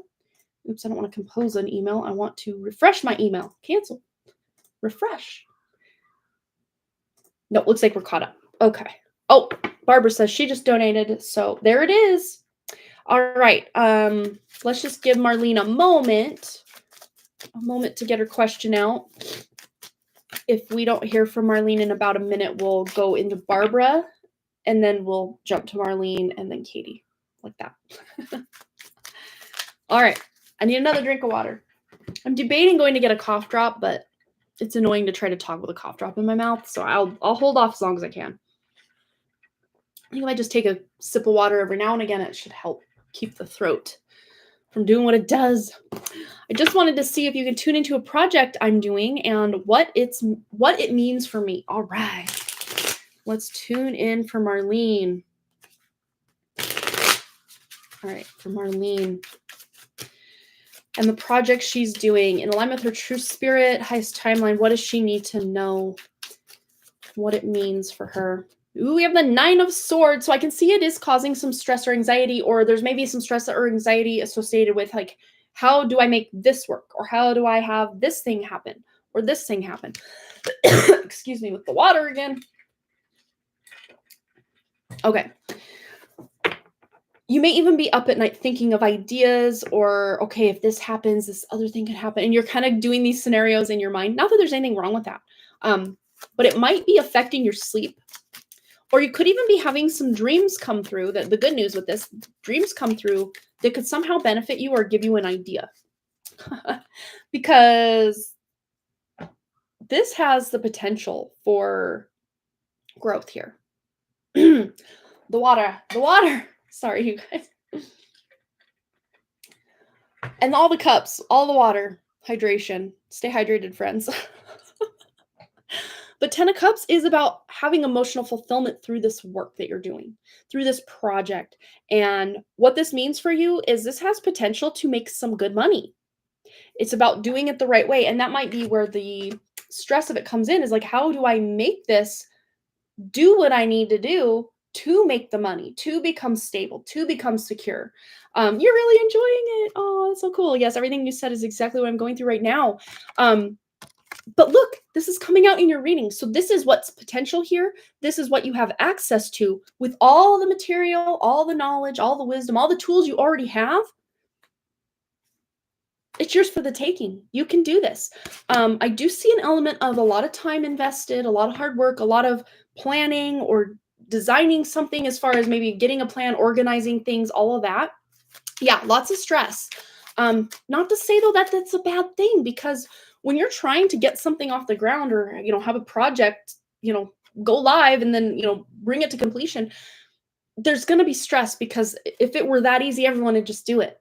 But this is not something everyone's out here just doing. So take that stress as a good omen, or a good sign that things are actually on par, on track. They're doing well because you're moving forward. And with the Fool, and it fell into my lap. Sorry, the water. Yeah, good stress. And this is about just kind of taking that intuitive nudge. And even if you don't have like the market research to know, oh, that this is going to work, or that's going to work, or what if no one wants to buy this, if it's something you're wanting to monetize. I keep getting that that's ultimately what it's leading to, is you wanting to monetize this thing. And that's good. That's fine. But it's almost like you're taking risks, not bad risks, but like maybe you just have no basis of comparison for this thing that you're doing, this project, to where you have that solid foundation, that solid footing. And that's why you're having to almost step into this Fool energy here to take that leap of faith. And look, the rabbit in the background, how you can kind of see the trajectory, it like almost doesn't need stable ground. It's finding its way to hop in midair without needing anything to hop off of. It's almost like trusting your own spirit, kind of that tightrope analogy we were talking about earlier, where the net's just right below, that if you do fall, like you can just get right back on the rope. That's what's coming through here. So there's no real final timeline, or, oh, we have to hurry and do X, Y, and Z. If you do feel like you're under a time crunch in any way, actually dig down into your psyche, into your spirit, and ask, am I really crunched for time? Do I really need to have this thing happen right now, or right then, or right then? Or is this just me wanting it to happen, and I'm excited for it to happen, and that's why I'm putting the pressure? Because I'm seeing there's no real deadline or timeline that you have to be on. It's more preference than anything. Of course, if you are looking for someone to help finance this, and you need certain paperwork or certain questions answered before a certain date, of course, that type of timeline or deadline actually does make sense here. But I see most of what you're operating under is more just self-imposed deadlines. And if those do have to get pushed back, then you might feel this sense of unease or worry, or that anxiety, stress coming up. But just know things are happening here in divine timing. Let's just go to the Money Moves Oracle and see if there's anything else Marlene needs to know. Since this is one card, we're going to try to wrap it up. But I could just go on and on and on, because I feel this sense of excitement, this rush of excitement coming in, Marlene, that this is a passion project for you, and it's something that will pay off. And look, you're in the power position here. You have the power to take control of your life, career, and finances. Focus on your needs. So this project, what need is this filling for you? Is this filling that need of, I want something to sink my teeth into and be proud of? Is this filling that need of, this is actually something that I need in my life, and I might as well share it with the world? Like, what need is this filling for you? That could be something you're journaling on, and that can almost be part of your mission statement, or your why, your reason behind, like, why do I even want to do this in the first place? Because sometimes when we're in the trenches of a project, we might forget that why. So having that why, that you can write it out on a piece of paper and like slap it on your wall somewhere you'll see it all the time, will be a great reminder for you. Yes, let's see here. Yeah, at some points it does feel good stress. I am trying to keep it fun without getting too serious about it. Yes, proud, creativity, learning a new skill. Yes, and you're in control or in charge. And especially when you're learning a new skill, if there's no like deadline under it, we'll put those so almost self-imposed deadlines, like, I need to know at least this much of this topic by this date, or I'm going to feel like a total failure. It's like, no. We can put that aside. We can be okay. But with the water, I mean, I've just been struggling here to have enough liquid in my throat to be able to speak without coughing and sounding weird. So make sure, and water does represent emotions. It represents the creative flow. Let things flow. And when things aren't really flowing, you don't have to try to force it. That's what's coming through. And I think that's why the timing message came through. Like, there's no deadline here, really. So if you're feeling like, I'm kind of losing steam on this, it's okay to pull back and focus on other things for a moment, because you will be able to refill your cup, so to speak, um, and come back at this thing full force when things are flowing better. So don't feel like you've given up on your dream of learning this new thing, or whatever it is. Just know that you're going to be on time, whatever that looks like. But just trust your gut, trust how you feel. If things feel forced or difficult or hard at any point, that could bring up some stress here too. But just know, sometimes we do need to have that stress to push through certain things. But if you are pushing and pushing and pushing and nothing's happening, that kind of does act as that, proof that, hey, maybe I'm kind of going about this the wrong way, or maybe now's not the right time. But if you push up against something and get a bit of resistance, that doesn't mean you have to back off every single time. No, in fact, do push through that resistance, because that usually is all there is, and then you can get on the other side of that. But if you're pushing and pushing and pushing and nothing's moving forward, that is kind of your indication to step back a little bit. But if you do at any point have to step back from learning this skill and being creative with things, that's okay, because you will have this, like, devotion is the word coming through, like this devotion, this desire to move back in that direction when it's flowing better. Okay. All right, Marlene, very exciting, very fun. Yeah, I'm just feeling very excited. So whatever this is, it's like, yeah, do it, girl, do it. Keep going.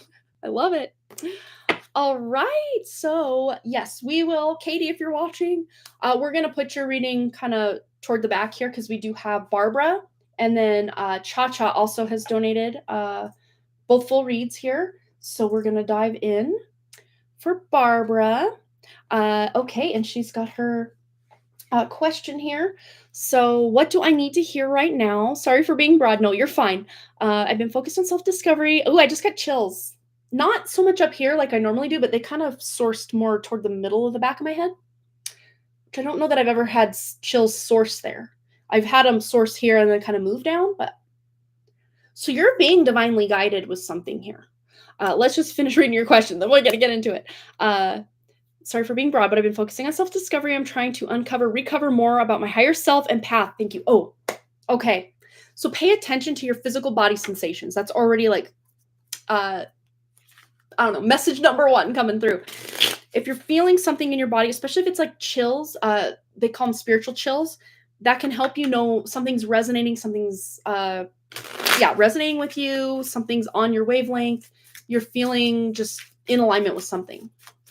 But let's just see what Barbara needs to hear right now, specifically in focusing on her self-discovery and trying to uncover and recover more of her higher self and path. Okay, wow, we have the 9 of Pentacles. So your hard work is definitely going to be paying off. So the more you tune into your spirit, your higher self, whatever you want to call that aspect of yourself, the more you're tuning in, you're making this a practice, the easier it's going to get. That being said, if you ever feel like you're hitting this weird plateau, or like, I don't even feel spiritual anymore, just know that if you actually stepped back and compared how you feel now to how you felt, say, 10 years ago, 5 years ago, 3 years ago, you're going to see that you have really spiritually advanced. It's almost like, you step into a hot bath and at first it's just so hot and you're just like, oh my gosh, it's so hot. Or, on the other side of that, a cold, you're going into a cold lake in the middle of the summer and it's cold, it's cold, it's cold. But after a while, you kind of just get used to it. You acclimate to it and it's not cold anymore. It's not hot. It's not cold. It's just kind of there. And the same thing can happen in your spiritual path. So if you do feel like, I feel just like nothing's happening, just know that no, it is happening. You've just very much acclimated to a higher level that once felt like, wow, this is amazing. All these epiphanies and downloads. It's more that these epiphanies and downloads are just more part of your normal everyday thought process, that they don't seem like these big standout things anymore. So if you ever are, especially now, I'm feeling like this is either going on for you currently, Barbara, or very soon going to happen where you're just feeling like, I need that next like spiritual high because I just feel so flatlined here, or like things are just kind of whatever. Just know that it's because you have normalized that aspect of that spirituality that's coming online for you. But that doesn't mean you'll never hit another, oh my gosh, epiphany. Absolutely you will. But especially when you first awaken and you're first, healing and doing all these things, you're having epiphany after epiphany after epiphany, to where all these epiphanies just kind of become normalized.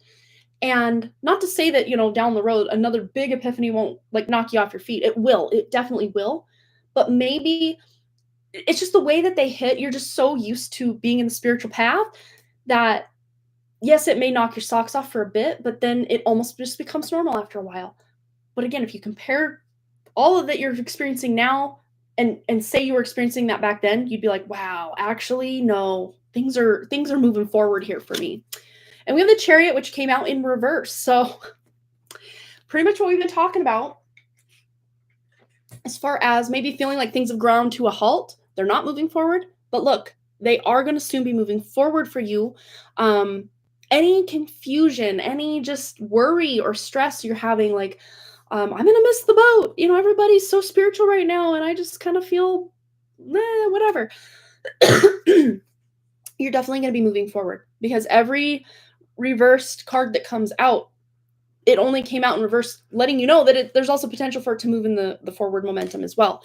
This could even be looking like taking a significant trip that will then broaden your horizon spiritually, or moving, just trying new things, going new places can really act as this inspiration for your spiritual path to feel more exciting, or even just your day-to-day life can feel more exciting. Because if you think this is an analogy or a situation, an example I use a lot, you're looking around your same four walls all the freaking time. Nothing's different. It's blah. It's just all blended in the background at this point. But say you went to bed and you woke up and someone completely rearranged your room. You would just be like everything would be new, shiny, exciting, different. Maybe at first you'd be panicked because who did this?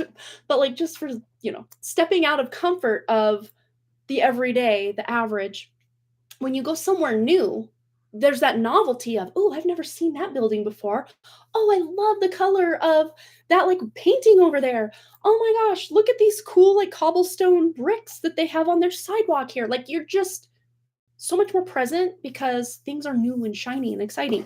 So sometimes we almost have to trick ourselves into the new and shiny and exciting by going somewhere new, meeting new people, experiencing new places, going to new restaurants, listening to different types of music that you're not used to, just anything to kind of trip up your everyday blah, boring, whatever. I know it sounds very mundane, well, this is 3D stuff and I more want to focus on my spiritual stuff. But a lot of times when you can kind of trick your 3D into being exciting, your spiritual is already coming in hot. All right. Anything else Barbara needs to hear right now? Focusing on self-discovery, uncovering and recovering more of her higher self empath. Ooh, Seven of Pentacles. Yeah, it's about being patient. And I just heard the grass is green where you water it, because we have the watering can here. And the Seven of Pentacles, you've already planted this. This is very much in alignment with what we were talking about. Things maybe don't feel as exciting because you're not seeing those seeds sprout forth from the dirt. The seeds that you lovingly planted and nurtured and waited 14 days for them to pop up through the dirt. And then they start getting their first leaves and their first little buds of the flowers or the fruits or the whatever. So the nurturing, this is the nurturing aspect. Nurturing what you've already cultivated, what you've already established, just nurturing it. And before you know it, you're going to go out there to water your garden, so to speak, and you're going to see a little red strawberry that's ready to pick, ripe, and ready for you to eat after you rinse it off. And it's going to be so exciting. So this is definitely kind of a patience, but it's not meaning you have to just completely step away and do nothing. Do what you've been doing. Or if you do find some new modality or new meditation or, journaling prompt, whatever it is, you can always incorporate that in. But just keep up, keep at it, keep showing up in your spiritual journey, and you will be rewarded big time, because the grass is green where you water it. The spirituality is happening when you're tuning into it. Yeah, very, very straightforward message here with that. Definitely becoming comfortable operating on that higher level as well, and finding simple ways to find that joie de vivre. I never know if I'm saying that right, but yeah, I know what you're saying. Absolutely. Absolutely. Let's get a money moves oracle. Here it is. Just see anything else Barbara needs to know before we close out. But I just hear keep going. There's nothing you're doing wrong. If you are beating yourself up, oh, I forgot to meditate yesterday. Ain't no thing. Just get back on the path, or whatever it is. And this came out in the previous reading we just did for Marlene. But yeah, you have power to take control of your life, spiritual included, your career, your finances. Focus on your needs. So what do you need? What do you need from the spiritual path? What do you need from your self-discovery? What is it you're trying to discover? Because sometimes we don't even really know. We're just trying to fumble along in the dark, and that nothing wrong with that at all. But sometimes when you have a specific intention, you can start to see progress a little faster because you've put a lot of effort into a specific thing. So if you're like looking to hone your, I don't know, clairvoyance, which is your clear sight or your spiritual sight, maybe you're doing meditation specifically for that, or you're reading books about clairvoyance, or you're just tuning in, closing your eyes and allowing whatever clairvoyantly wants to come forward. So sometimes when you can have kind of a spiritual focus, so to speak, like, oh, I want to open my third eye. I want to develop my clairvoyance. I want to work on my muscle testing or my intuition, whatever the case may be. That can help you feel like you're making some progress. If you just feel like things are kind of there, they're working, they're doing their thing, but like, I want some excitement in my spiritual life. Sometimes just having a spiritual topic you want to dive deeper into, and maybe you're watching videos about it, reading books about it, just tuning into your own spirit about it, that can really help you feel some, excitement. And yeah, simple ways to get that joie de vivre. Again, I know I'm saying that wrong, but I've heard it before. Yes, I love it. So yeah, Barbara, you're not doing anything wrong. And in fact, you're doing a lot of things right, and just keep going. And if my ears are hot all of a sudden, I don't know why. Usually when your ears, is it when they get hot that someone's thinking about you? Maybe, I don't remember, but this is your message. So maybe there's someone thinking about you, or you've been thinking about reaching out to somebody who maybe you want to talk to them about some spiritual things, and you're kind of wondering like, are they even going to be open to that?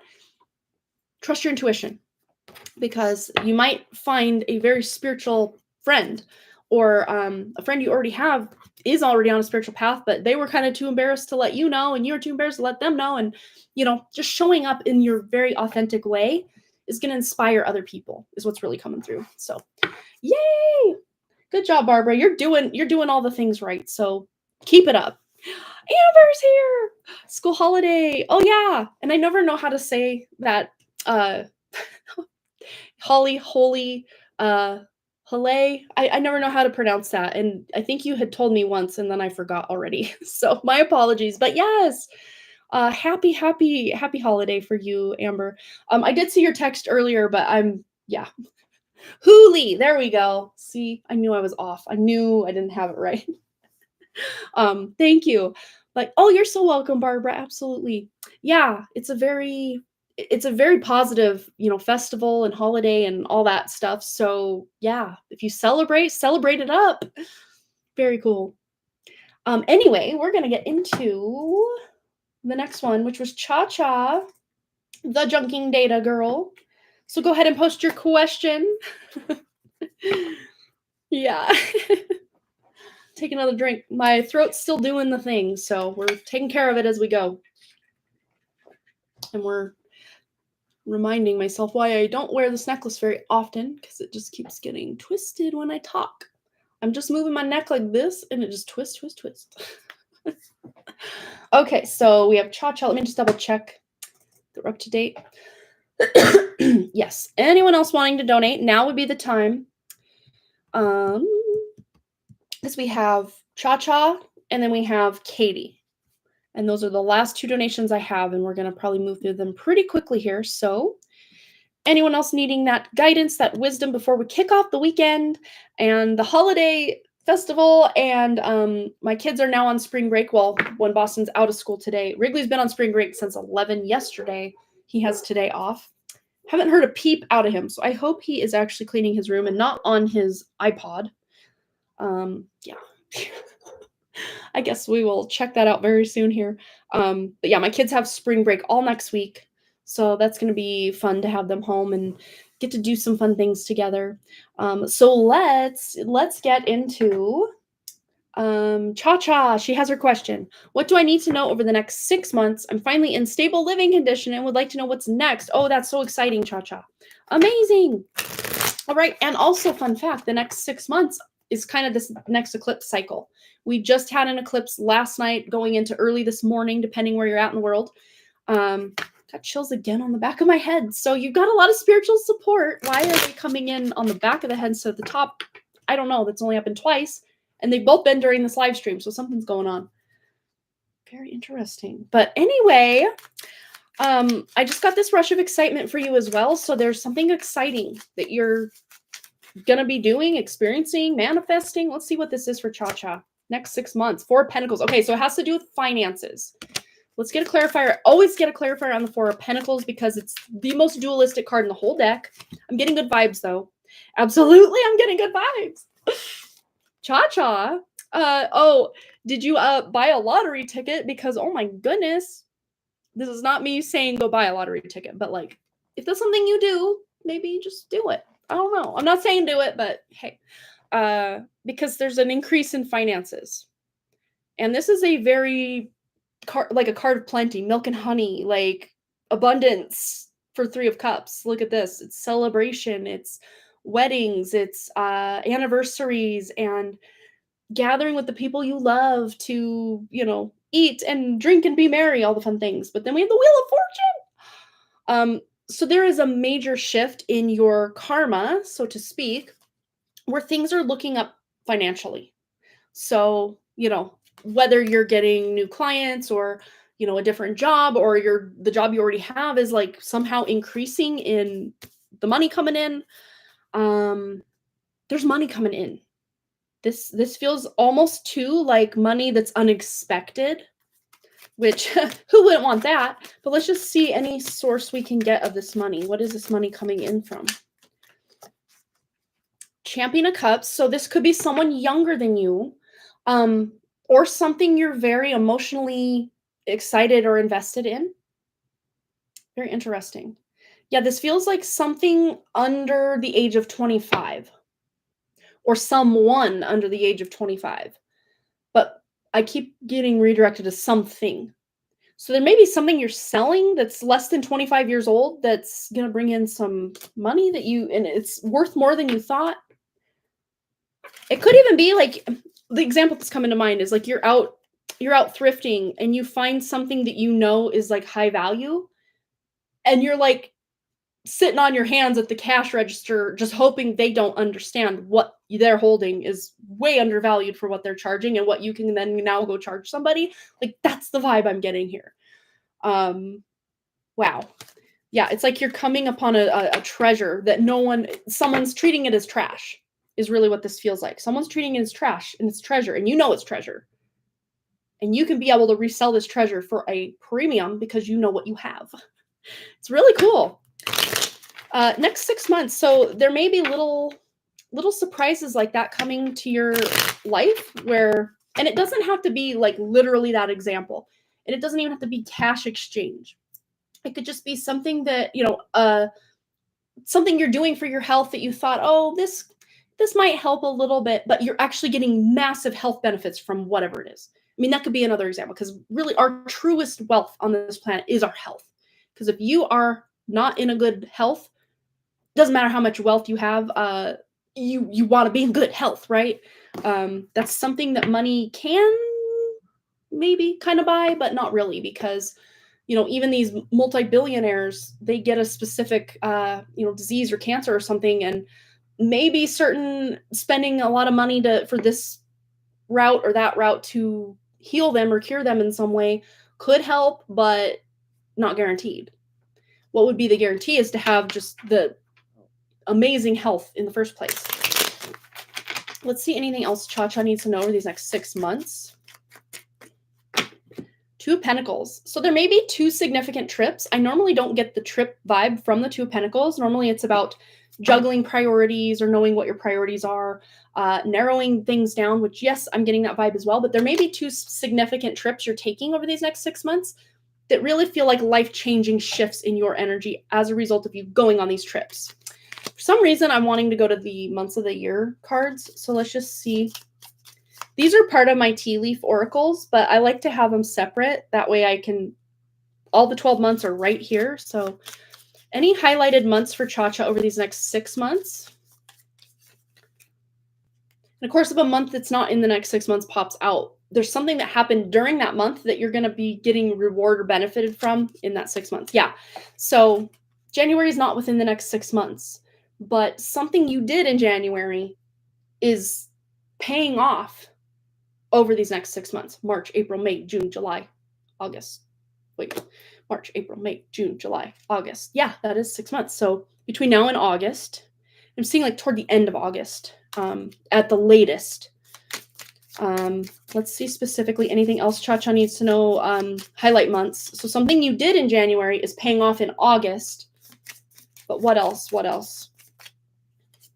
And then we have September, which is right after August. So just out of that 6 month window. I know you're asking about 6 months, but they're like, just be patient, because actually 7 months from now, something really amazing is going to happen. Really exciting. That is actually going to shift your priorities in life. This could look like the birth of a grandchild, or again, maybe a significant trip you're taking, or a shift in the way that you make money, or what your career, your day-to-day life looks like. Oh, having surgery in August could be September. Okay, well, this could be like a life-changing shift that's going to benefit you. And especially if it's something that you decided or you were really having issues with in January of this year, you're going to really start to see the benefit of that. Oh, it's a weight loss surgery. Well, let's just see what's going on with that. Let's just see that that's going to be good for you. Okay, so yeah, I can see you have mixed feelings or emotions about it, or, is the recovery going to be hard? Is it, but I actually ultimately see good things. Yeah, absolutely. Look at this. You coming together, this is about working together for the greater good, or for a concerted effort. So you working with your doctors and, maybe a nutritionist, or whatever that all looks like, coming together with people who know, you'd consider them professionals in the field, to help you to step back into your power. Because this is the Queen of Wands, which is Miss Sovereignty herself. She's very powerful. She's very motivated. She's very inspired, and she inspires others. She's kind of an independent woman in a way, but she has a lot of support around her, especially when it came out with this card. You're going to gain a lot of independence or energy or happiness as a result of all of this, with the help and support of, the doctors, the surgeons.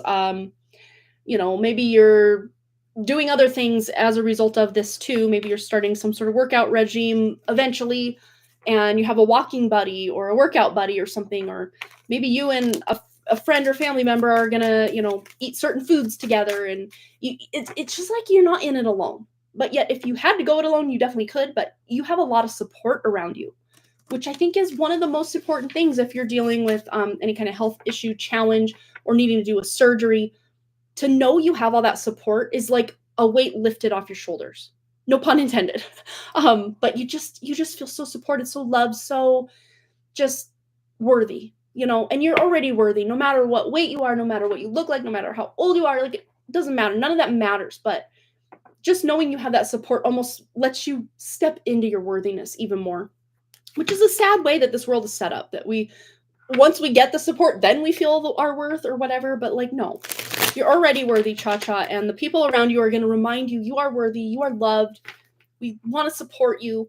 You're going to have a lot of help and support through this. So it's exciting. It's pretty exciting. So even though you want to know about this next 6 months, yes, things are going well. But even after 6 months, things are going really well for you. So yay, Cha-Cha! Very exciting. Okay. So I thought Amber had said something earlier. Yeah, going to donate. Have been waiting to ask a few things. Sure. I will refresh my PayPal here. And then March 29th, Saturn will move signs. Yes, it will. So it's going to be exciting for a lot of people. At least I hear so. Yeah. I'm actually cautiously optimistic, because Saturn loves to be in the 6th house, which it will be transiting my 6th house. The sign it's in is a little uncomfortable, but the house it's in feels supportive. So I guess I'll take the good with the bad. But my Venus is there, so that's always fun too. Always fun. If we're going by the Hellenistic astrology, my Venus is at 29 degrees of Aquarius. If you're going by just the Lahiri Ayanamsha for Vedic astrology, I'm at like 0 degrees of Pisces with my Venus.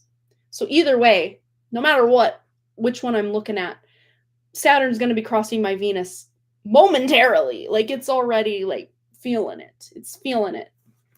But Saturn is getting me disciplined. I guess we'll just put it this way. Saturn is getting me disciplined to step back into my feminine energy at this point.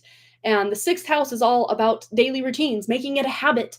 My health is going off the rails at times because I'm too in my masculine energy when my body is screaming for me to feel my emotions more and be in my feminine energy and just allow things to flow instead of trying to hold on to them or dissect them or use my brain to analyze why I feel the way I do, and instead just let it flow, let it go, you know? Oh. All right. You're so welcome, Cha-Cha. Absolutely. All right. So I guess while we wait for Amber's donation to come through, we will, I know Katie didn't need a timestamp, but I'm still going to write one down just in case for her. We're at 1:35:14. And we're coming up on a, not coming up yet, but like within 25 minutes or so. I wanted to keep the live stream under about 2 hours just for the sake of my throat.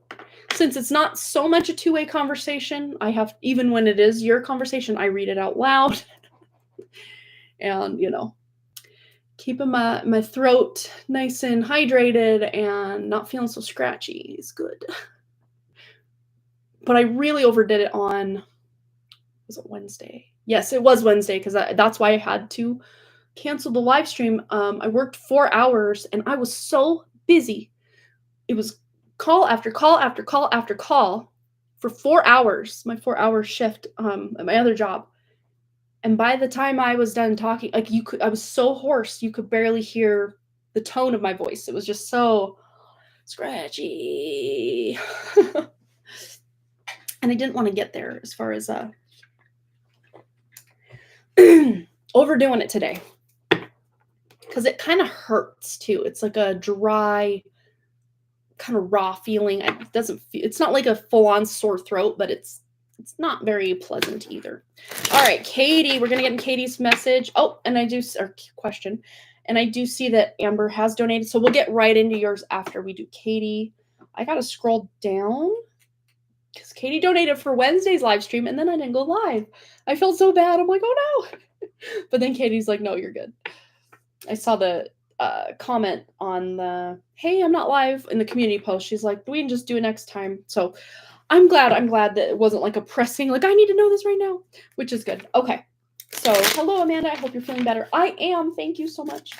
So this was Wednesday night. I'm having company over tonight, so I won't be there for the live stream. And I think today she's working. So I would like a message from Stacy, please. I never heard back from her after giving her that gift. Thank you so much. Oh no. The first thing that popped into my head was, did her daughter even give it to her? Because my son, Wrigley, he will get birthday invites or, you know, a thank you card or something, and it will sit in his backpack unless I check his, I've made it a point to check his backpack more frequently than most probably parents, because he just has this habit of leaving everything in there and not letting me know. So let's just make sure she got the gift from her daughter, and her daughter just like leave it in the backpack or leave it in her locker at school or something. Yeah, it looks like she got it. Let's just clarify here. Or she's about to get it. Okay, she got it.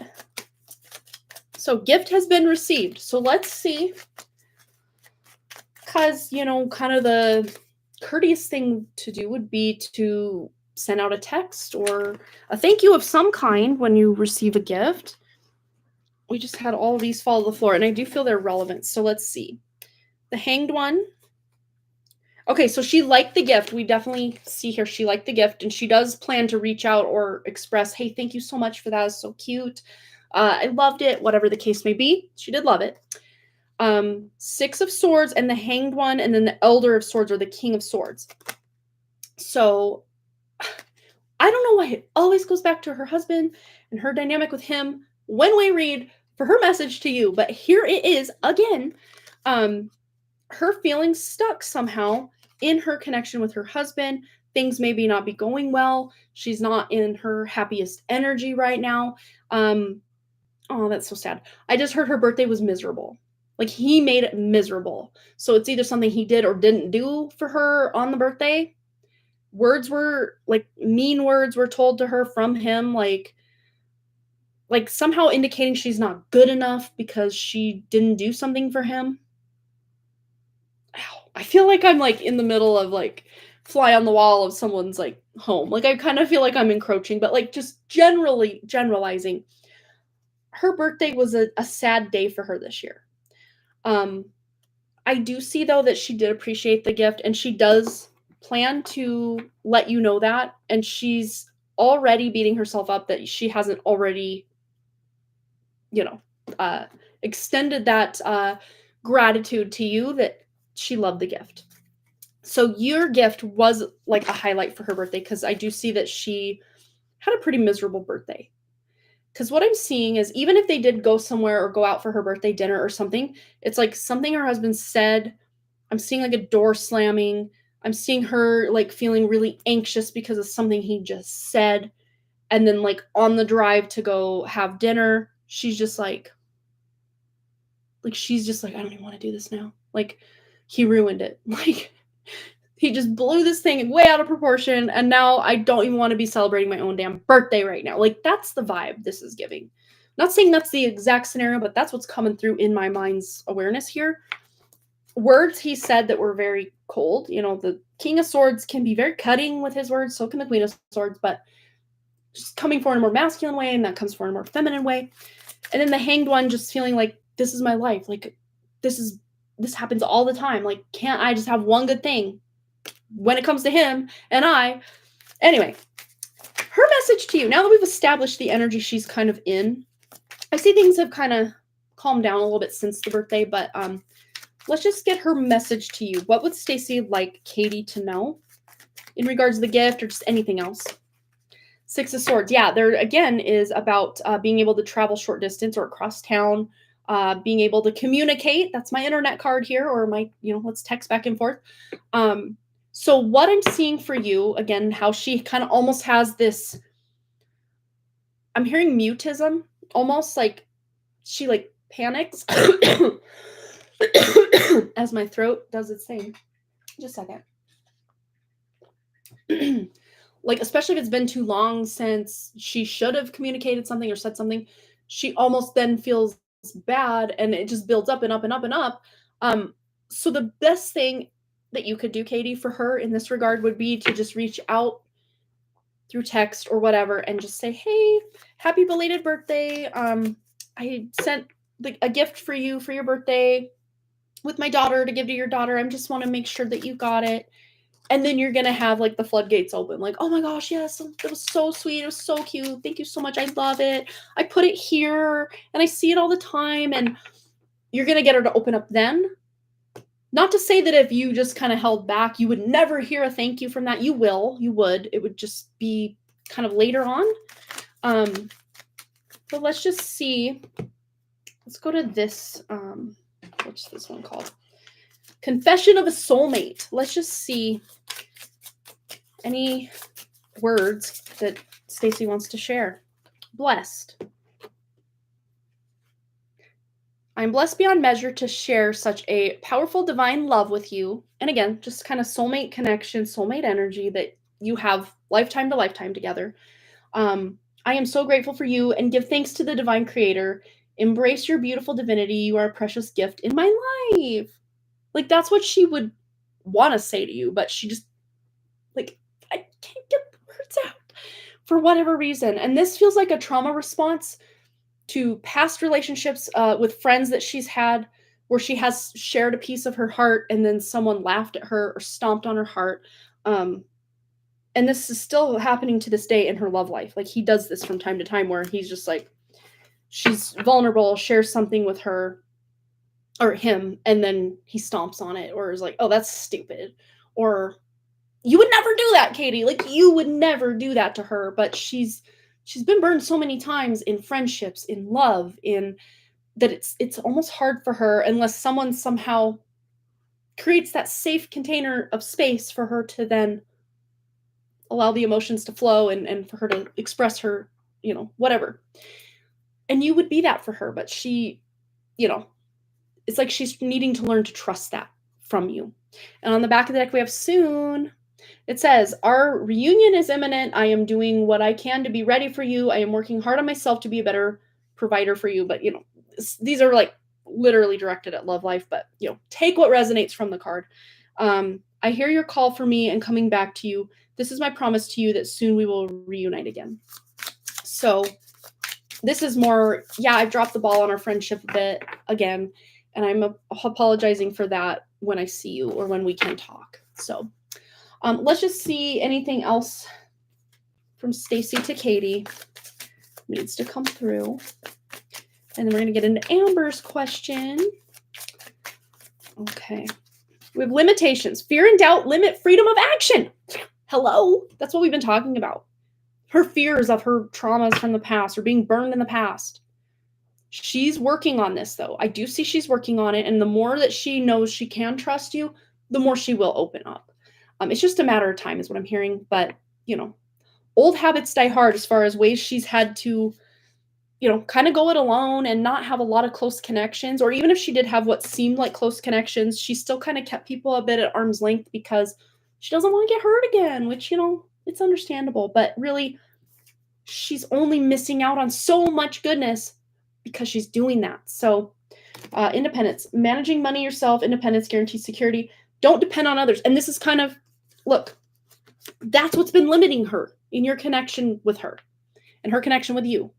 She's limiting her connection by trying to be independent, trying to keep everyone at arm's length, which is sad, but, I do see her being able to overcome this slowly as she gets to know you better and she just feels safer to share things. So big hugs to you, Katie. It looks like Stacy wants to say a lot, but she's holding back because doesn't want to get hurt. She doesn't want to get hurt. Okay. Next, we have Amber. Okay. So the collaboration opportunity coming up from Raylene. What all should I ask her as clarification? What all do have clarified between us before starting? I'm scared somehow. It's something new. I am second guessing myself, and she is so sorted and high above in her gifts that I feel intimidated at times. It may be my inner child. Yeah. One side I feel like saying yes, on the other I feel it's too much. How to explain to your husband, and then clarity for true, pure source energy. Okay, let's see if we can get all this in here. So let's just start out. I'm already getting the download of you putting kind of the ball back in her court and just saying, what exactly does this look like as far as copyrights or, what's the split on when you sell a shirt with my design on it? What's the split? Just asking her those questions to start can kind of put a lot of this stress away for you is what I'm seeing. So you just kind of throwing it back to her like, this sounds great. What exactly does this look like as far as, again, copyright or what's the word? Revenue splitting. I don't know what words are hard right now. Like portions of revenue. Like asking her that kind of stuff or anything else that you're like completely, even just sharing your feelings. Like, I'm feeling a bit overwhelmed because I've never done anything like this. She'll know that, like, okay, like, let me clarify things. Because I see that she could actually answer a lot of this for you without me even having to dive into it, is what it feels like. Yeah, energy exchange shipping. So write down all the little, maybe even make it in your message back to her, like a bullet list of, what does the energy exchange look like with this? Does that also include my openness to my own spirit to channel and bring through this divine design? Or does it just look like the time that I'm putting in it in the 3D? Because both are very valuable. Not just your 3D time, but your connection to spirit to even channel the color schemes, the exact patterns and designs. Like, that's channeled. You're bringing that through your spirit, and that's worth a lot. So just clarifying how much is my time on the other side and in the 3D physical worth, What does the copyright thing look like? You know, who's shipping this out? Any question you have. And don't feel like you'll overwhelm her. It might make her feel like, well, maybe now's not the right time or whatever. I don't know what she's going to say, but I don't know that she's even thought about the depth of what this could be or should be. You know, because just tuning into her energy, and I'm not like tuning into too deep, but just, you know, as far as surface level, this does feel like she thinks, oh, well, you know, I'll get your word out there, you know, you'll get a portion of each shirt we sell. And I don't know that she's actually thought about copyright. I don't think she's actually thought about, you know, diving even deeper into this stuff. So you just kind of putting ball back in her court to have her figure it out and then come up with the answers for the questions you have would be your best path. Yeah. Also, I'm already behind in my work, doing my healing and dealing with day-to-day life, overwhelming right now. And I would let her know that first. Like, that be the first thing is like, you know, thank you for, you know, communicating back and forth with me. And I know we had talked about this thing. I do need some clarification on some points, which you will see below. But I'm just letting you know that right now is a very busy time with all these other things I have going on. I still definitely want to do this, but maybe we can figure out the timing of this at a more ideal time, and after my questions are answered here, and figure out that way forward. Because we're the Queen of Cups. So I do see that she's not looking to take advantage in any way. That's not at all her perspective here. She does want it to be fair and balanced, that's for sure.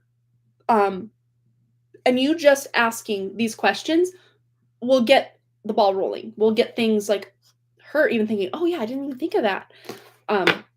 It's going to be important, especially if she's going to be working with multiple different people for multiple different reasons and, you know, energy exchanges and what have you. It needs to be pretty clear what you're expecting, what she expects from you, and all that. So what else to have clarified between you? Three of Cups. Yeah, just about how is it we're coming together with this? What does the energy exchange look like? What is it I'm getting? What is it you're getting? Yeah, that's really what it's boiling down to. So any questions you have, even if you're just kind of keeping tabs on like a little notepad or something, till you kind of gather all the thoughts, that can be helpful. So I'm scared somehow. It's something new and I'm second guessing myself. Okay, so let's just tune into that, because you think, as far as this goes, that she is high above in her gifts, and I feel intimidating at times. Okay, so what I'm seeing is this. You actually are equal. She may seem like, oh, she's so out of this world and what have you. And yes, maybe in some ways she is, but there's other ways that she's not out of this world in a good way that you are. So that there already is an equality here. So it's not like you're needing to bow down like some peasant to her greatness. No, not at all. Not at all. Because the way you show up in this world and heal and do things, although it may be different, is not any less valuable than how she shows up and what she brings to the table. Not any less valuable, not any more valuable. Very equal, very even-keeled here. Yeah, and that's the thing. I know she is so clear about what she wants, but I am not clear. What will it look like? Will there be an understanding or anything? Okay. And the thing I'm seeing here is that if she's very clear on what she wants, like, no, I will get this much, you will get this much. I won't consider this energy exchange, but I will consider this an energy exchange, you know, whatever. But if any of what she's projecting to you doesn't sit right with you, what you can do is counter to say, you said that actually this isn't worth as much, but I actually think it is worth this much. Or I know, you know, saying something like think is like you're in your head, but like in your heart, from your heart, you know. And if too many things just start lining up, you can just know that this maybe isn't an opportunity for me. I can walk away. No one's losing anything here. We're okay. Everything's okay. Or if she's answering these questions and you're feeling really lit up, really excited, like, oh my gosh, yes, this is going to be what I want. You'll know very clearly from her correspondence back to you. That's what I'm getting. Is it's going to be very clear to you. If you're more confused, rather than less confused, that's going to be your ticket to either ask more questions specific to what you're confused about or to just step back from the deal. That's the thing, right? She's clear about how to put value to her work where I struggle, right? And, you just trusting her to determine that energy exchange value like she's doing, because she's not allowing her client to say, okay, I sent you 12 hours of energy exchange. No, she's in the driver's seat to determine what you sent is 12 hours of energy exchange. Like, whereas you before, Amber, were like, I know I sent more than that, but she somehow didn't get it. So there already might be a discrepancy, I guess, in what the fair value of energy exchange is between her, what you value or consider as a value of this, and what she considers may already kind of be off a bit. But again, you're going to get some major clarity when you put the ball back in her court with the questions you have and everything that's coming through here. So let's see. Yeah, your inner child definitely is, because you already do see her as someone on this pedestal that, you would give her the world and it still wouldn't measure up to the little bit of pennies or scraps she throws your way, kind of. So you just stepping back into your spirit, seeing her in her spirit, and realizing, no, we're coming from the same energy source. We're sourcing our source from the same energy. So hers can't be more valuable than mine. Mine can't be more valuable than hers. It's both. We're sourcing our gifts and talents from the same source. We are from the same source. Although that can be hard because we as people in this world put so much value on, like, how much is your income? What kind of house do you live in? Da da da da da. None of that matters here. But I do see you getting clarity when she messages you back. If you are more confused, you can send that message back with those questions you want answered. But for the most part, I see you having a very clear direction forward after you talk to her with another correspondence. Let's just see what that direction forward is looking like. When you're dealing with something like energy exchange rather than just straight monetary, like, it's subjective, right? Because, like, again, going back to the example, you say, well, I know I sent her at least this many hours, but she feels like she only got this many hours. But it's like we each have to take each other's word for that, or like how it's just not a developed enough scale of balance here to know or to be able to judge. Whereas, like, $1 US dollar, we know that's 100 pennies, 10 dimes, 20 nickels. Like, we know, like, we've been conditioned to know that this equals this, equals this, equals this. Something like energy exchange, just, it's so hard to, it's very nebulous. It's very, I can see absolutely, there's value in what we can't monetize. There's value in it. But that's where this is going to become really difficult, is just knowing what is the value. What is the true value of this? Yeah, totally. But let's just get any closing statement, especially like how to explain this to your husband. Okay, 7 of Wands. So you are going to already be on the defensive, but I see him just saying, oh, okay. Like, it's almost like he either doesn't understand what it is you're trying to do, or he doesn't care. Not in a, like, I don't care, but like, oh, okay, sure. Like, he's kind of like neutral about it, but you may feel defensive. Like, if he asks questions and you're feeling maybe a bit defensive, I just see that he doesn't really understand what you're trying to say, is really more where his neutrality comes in. So if you're going to explain, she's going to use my art for her shirts and sell the art, and in exchange, instead of her paying me money, I'm getting healing sessions or whatever, however you want to explain that to him specifically. I was a bit defensive. I didn't mention her being a healer. Okay. Because if he's expecting you to get cash money for this, and that's not what's going on, he's going to feel lied to, maybe. So it's almost like how to explain. Yeah, you might have to go within and really figure out, because lying to him isn't going to get you too far. as far as, no, I'm getting money. And then he's going to be like, well, where is that money? Because we could use it for this, you know? So being honest and truthful is definitely going to be name of the game. I need to find my charger because my computer's about to die and we can't have that. Wrigley always unplugs it to plug his iPad in. So let's, yeah, what percent are we at? We're at 16% battery. Okay. We don't want to have our battery die. So yeah, it's about getting clear. So this might be worth more bringing it up once you're clear with what you want to do with all of this, because you may totally just decide, I don't want to do this anymore. It just feels too convoluted, complicated for me. You know, maybe I just don't. And then that solves the problem of what do you tell him? Because problem solved. But I do see you having more clarity. Once you pose those questions to her and she can answer those questions. And then when you get the response back on those questions, you'll know what to do. That's what's coming through. So it's not that the cards are going to tell you what you should do.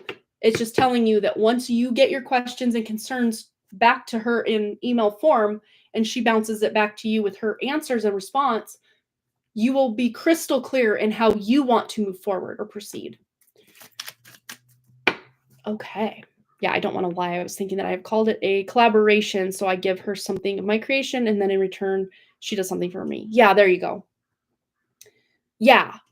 To just say, you know, we're doing a trade rather than, oh, she's buying these designs or she's paying me for every shirt that we sell or whatever.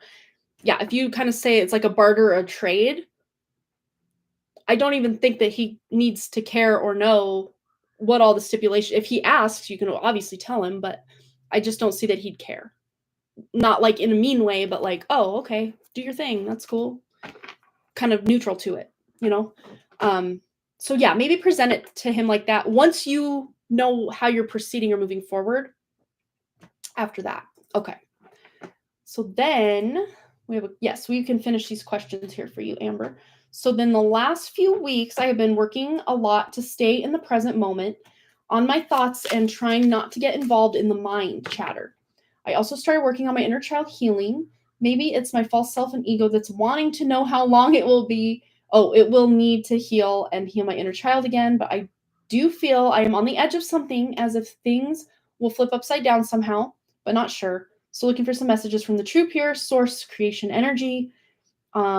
As a second to this. Okay, we'll read that second part when we get there. Another drink real quick. Okay, so yes, as far as working on your thoughts, trying not to get involved in the mind chatter, and working on, let's start there. Let's just start with the mind, because as we've uncovered here in our Cosmic Question Corner, the mind is a big part of what's keeping this matrix alive. All those subliminal messages and programmings and brainwashings and just the way culture is structured and how we don't question a lot of things and we just accept things. And the fact that there's this collective consciousness that just keeps feeding us bullshit from God knows where at all times.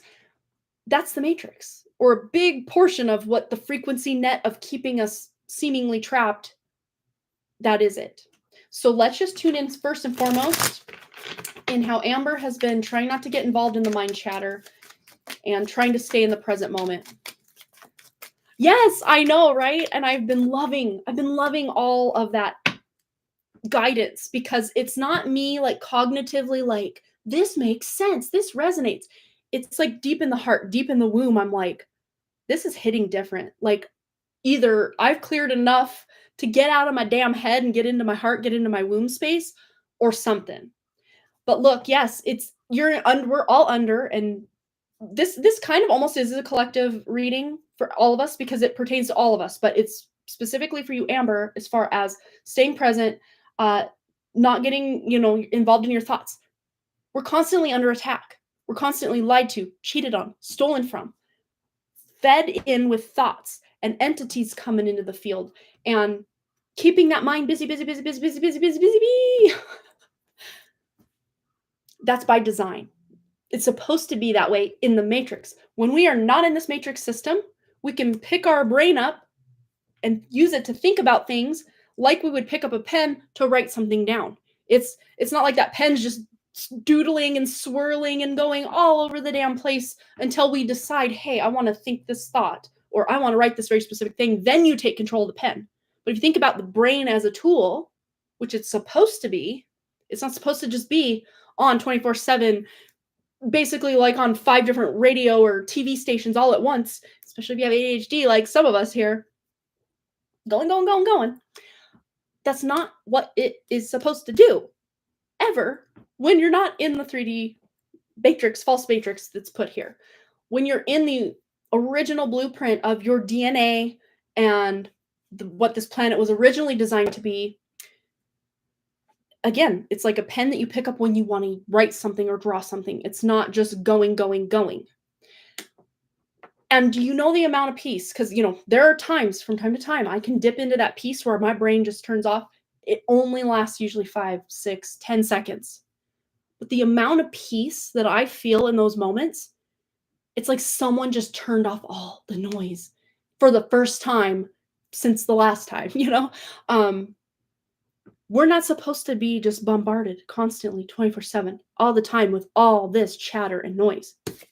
So you're not doing anything wrong when these thoughts pop up. It's automatic. It happens. It's matrix. It's all matrix. Oh my God, entities, don't even get me started. Through K, through S, remember the Jinn? Yeah. And Jinn are no joke. They take it up, I don't know, 20, 30 notches above demonic energies. Those are the real ones you don't want to mess with or have any dealings with. But many of us, the scary or maybe not so scary thing is we've all had encounters with Jinn in our incarnation here, in this life specifically, probably a lot of past lives as well. We all have had those encounters. Some of them can be more extreme than others, but we've all had those encounters. So scary or not scary, I don't know if that makes it worse or better. I don't know, but yeah, we've all been there. We've all dealt with these absolutely horrendous entities. We've all been there. So as far as you being able to stay in the present moment, is there any hints, tips, tricks to keep that chatter at bay and for Amber to be in the present? The Hierophant. And, normally this is a card of tradition, but I'm actually reading this as a tradition of, like, not the Matrix, false light, Matrix tradition, but like the original blueprint of our DNA, of tuning into our heart, tuning into your womb, tuning into Mother Nature in the original blueprint. That's the tradition I'm seeing come through. Elephants are the record keepers of the earth, and the whales are the record keepers of the ocean. So you can tune into the animal spirit of elephant, or just the original blueprint, because they hold the original blueprint as knowledge, as wisdom. If they could just tell us a lot of what was going on, that would be great, wouldn't it? But you can telepathically connect to an elephant, or to your own aspect of your spirit that knows the truth. But just being present in your body, and even if it's just very fleeting and very quick, like 3 seconds, 5 seconds, 10 seconds, that's still better than not at all. Because it's very potent, it's very powerful. And as they say, an elephant never forgets, right? That doesn't mean that the elephant has to have all 1 million tabs open on its browser at all times. No, because that information is stored in a much more precise way than us poor humans having to be on this collective consciousness stream that's just hijacked. And as far as I can see, yes, there is this connectivity with, say, dogs, cats, bird species, bats, whales, dolphins, any animal you can name, elephants. They have their kind of collective hive mind access that they have access to, but it's not part of the matrix. So they've taken something that would be original to humans as far as just being able to telepathically communicate, but instead they put us and plugged us into everyone all the time, always on, can never almost turn it off, to where it's just information overload. So they've kind of spun something that was an original, us being able to connect with anyone, like almost like the WWW, World Wide Web, in our own brain, as is just a built-in function of the brain to tune into any other human on this planet specifically. and connect with them instantly, telepathically. They've hijacked that and twisted it and turned it and made it actually work against us rather than for us, is what I'm getting. I did not know that before this reading, but that's what's coming through, and that's that clear cognizance, that clear knowing coming through that, wow, yes, that's what it used to be. Cool. I'm learning while you're learning. I love this. So that's what you can do, is just continue to tune into the original blueprint, the original DNA, the original womb, heart, whatever, to step yourself out of that matrix from time to time. Okay, so next part of the question, the false ego it's the ego and false self wanting to know how long it will need to heal the inner child again. So let's see if that is that ego, false self, or, matrix programming coming in to try to keep you. Yeah. And it's about stepping out of it and trusting, because this card has come out a few times now, to step out of it and trust a different path. Trust that you can step out of that just by setting your intention and saying, damn it, I'm not in this right now. I'm in my true, pure blueprint. Yeah, that's powerful. Yeah, because ego will get involved, because that's just what it does. But you can bypass that ego by bypassing your mind, because the ego can only exist in the mind. It cannot exist in the heart, cannot exist in the womb, cannot exist in your spirit. It's a mind construct for sure. Same with the false self, very similar aspect there. So let's see. Yes, you're feeling like you're on the edge of something, as if things will flip upside down somehow, but not sure. So looking for some message from the true, pure source creation energy. What is this that Amber's on the verge of or the edge of? Things being much more supportive, soulmate connections, people supporting, loving, celebrating. This is like 5D energy here. Like if there was a card of 5D energy in this deck specifically, this feels like it is it. So higher light coming through, cosmic codes coming through, something big. And I just got chills as I read how it says, as things will be flipped upside down somehow. Pole shift potentially. Ooh, got cards falling in my lap. Literal turning of the wheel. Pole shift. Wow. I'm speechless. But like, it's this great cosmic hand.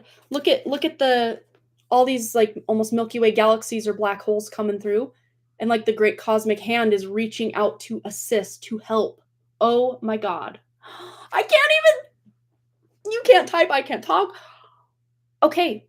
So Amber, pretty much everything Amber has asked in this question specifically is for all of us. This is not just Amber. Yes, absolutely. It's also Amber for sure. Absolutely. But also all of us. Something is happening. And I have such chills. Okay, wow. Elder of Cups, there's a balance here. A more balanced masculine specifically. I know we've been talking so much about feminine, but as these feminines step into their feminine, that allows room for the masculines to reach the other side of that polarity.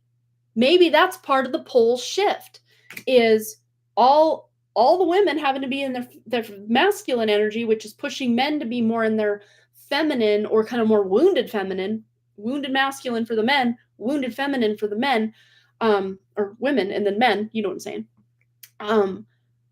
Because the wounded feminine would be a man that expects the woman to go 50-50 on bills, on, all of this stuff. But also, here's a perfect example of a man and his wounded feminine. Let's just put this out there as a couple. So the woman, she works a full-time job. The man in this relationship works a full-time job. But the mom, the woman, also birthed 2 children, for the sake of this example. 3 children. Let's say 3 children. Why not? She also birthed 3 children who all are in school, so they're old enough to be in school. So she goes to work full-time all day. Husband goes to work full-time all day. Mom gets off work, picks kids up from school, or, maybe she's arranged that with a babysitter, a nanny, after-school program, whatever. Picks the kids up, brings the kids home, comes home, is cooking dinner. Dad comes home. He's, again, this is an example of the feminine masculine. The guy plops himself in front of the TV or on his phone on the couch. Mom's cooking dinner. Mom's answering homework questions. Mom's feeding the dog. Mom's, oh, gotta mop up that spill that just happened.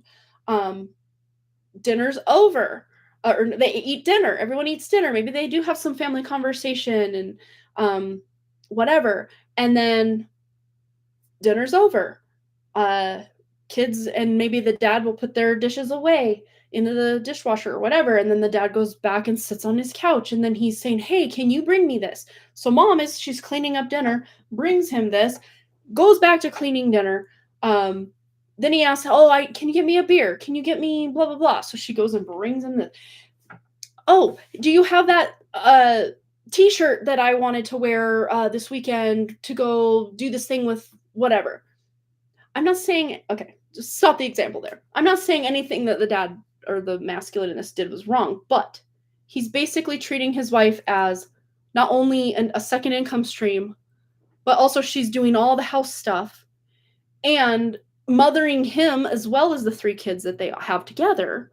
Just again, this is just an example, but this is what a lot of modern women are expected to do. Even if they work full time, they're coming home and being full-time housewife, nanny, teacher, nurse, babysitter, whatever we want to call this. And not saying the man never does anything, but like he expects so much from her that he should actually be the one providing to her. That's wounded men in their wounded feminine. That's what it looks like. And it's thankfully not my dynamic with my husband at all. Thank God. He mothers me more than I mother him, which is technically not mothering. It's a man more taking care of his woman, which is very good. But just for sake of it, so many households are out of polarity, where the woman is holding that masculine pole of polarity and the woman is the man is holding the feminine pole shift. We were just talking about. But then we also have the 6 of wands, which is victory. And I see this pig here, and my mom used to always say living high on the hog, which I think means that you are getting like the good cuts of meat. I don't know exactly what that means, but it basically lives you're doing good for yourself. But this is a victory card, especially after that hard battle. So there's a big victory coming in. Doesn't mean it's the ultimate victory. I don't know. I don't know when this battle of false matrix finally falls or what, but something big is shifting to where we're actually seeing a big flip in the dynamic, not only of Mother Earth, false matrix, original blueprint, or masculine, feminine, or pole shift, literal pole shift on the planet. Maybe it's all the above. Let's see. Sure, I do connect with whales and even hear them randomly. Today I worked on my inner child healing and found that my inner child couldn't sleep. Oh, yeah. And I got that inner knowing that it's done. Wait. Oh, how did I lose my spot? Oh, that it's done. This will be the last of it. Is this the March transit or body shifting to 5D flip? Okay, so it's something to do with what it really does feel like is something is kicking off during this eclipse and the March 29th thing. Definitely there's an anchor point, something is starting, but it's not a full uncaging because there's still something's caged, something's still suppressed, something's still caught in a false net, false matrix, whatever. But the amount of power coming in to help people remove themselves from these cages and traps. And again, the beauty part of this card is there's no real trap. This lion here, this lioness, she could easily just say no and literally bend those bars and just walk right out. Think of the traditional depiction of this card. The person's blindfolded and barely bound up, but they're like, I'm trapped. And the 8 swords around them. They could easily shimmy out of the binds, take off the blindfold, walk out of the trap. Again, it seems simple, but is it easy? No, because we've been so programmed, brainwashed, traumatized that the cage doors have been open for a minute now. I mean, even according to Carrie Kay, the matrix is gone. It's dropped, but we're still living in the programs of it because we don't know how to let them go. And I really can feel that. I really can feel that.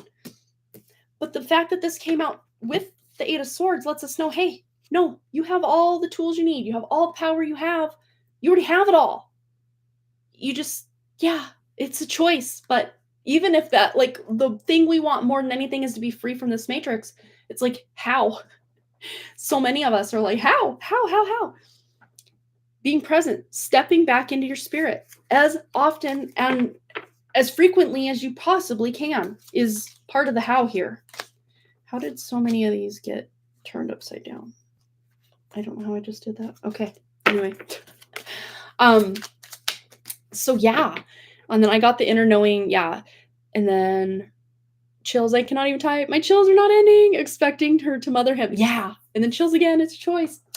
Yes. And then so the rest of this question, it is a choice. And the more you can tune into your spirit and live in alignment with your true authenticity, not your authenticity as just a female or a male or a mom or a wife or a ...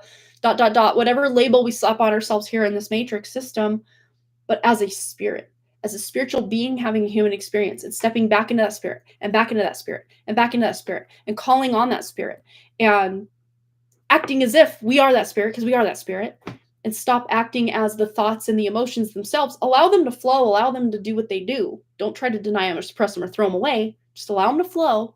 And remember, in every moment, you are the observer of all of it. You're not it, you are the observer of it.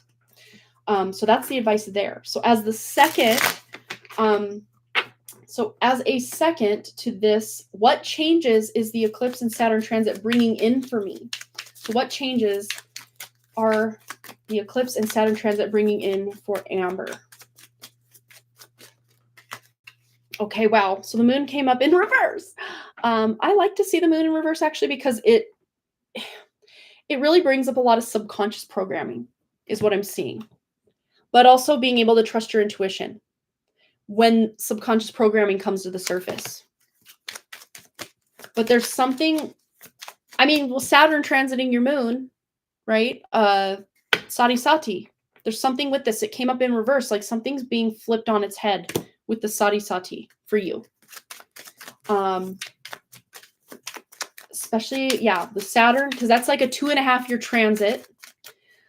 I had so much to clarify. It seems I still have to learn to trust my own inner guidance. But I want a validation. No, you're good. Yeah, for sure. What changes are coming? Okay, so yeah, some of these are upside down in here.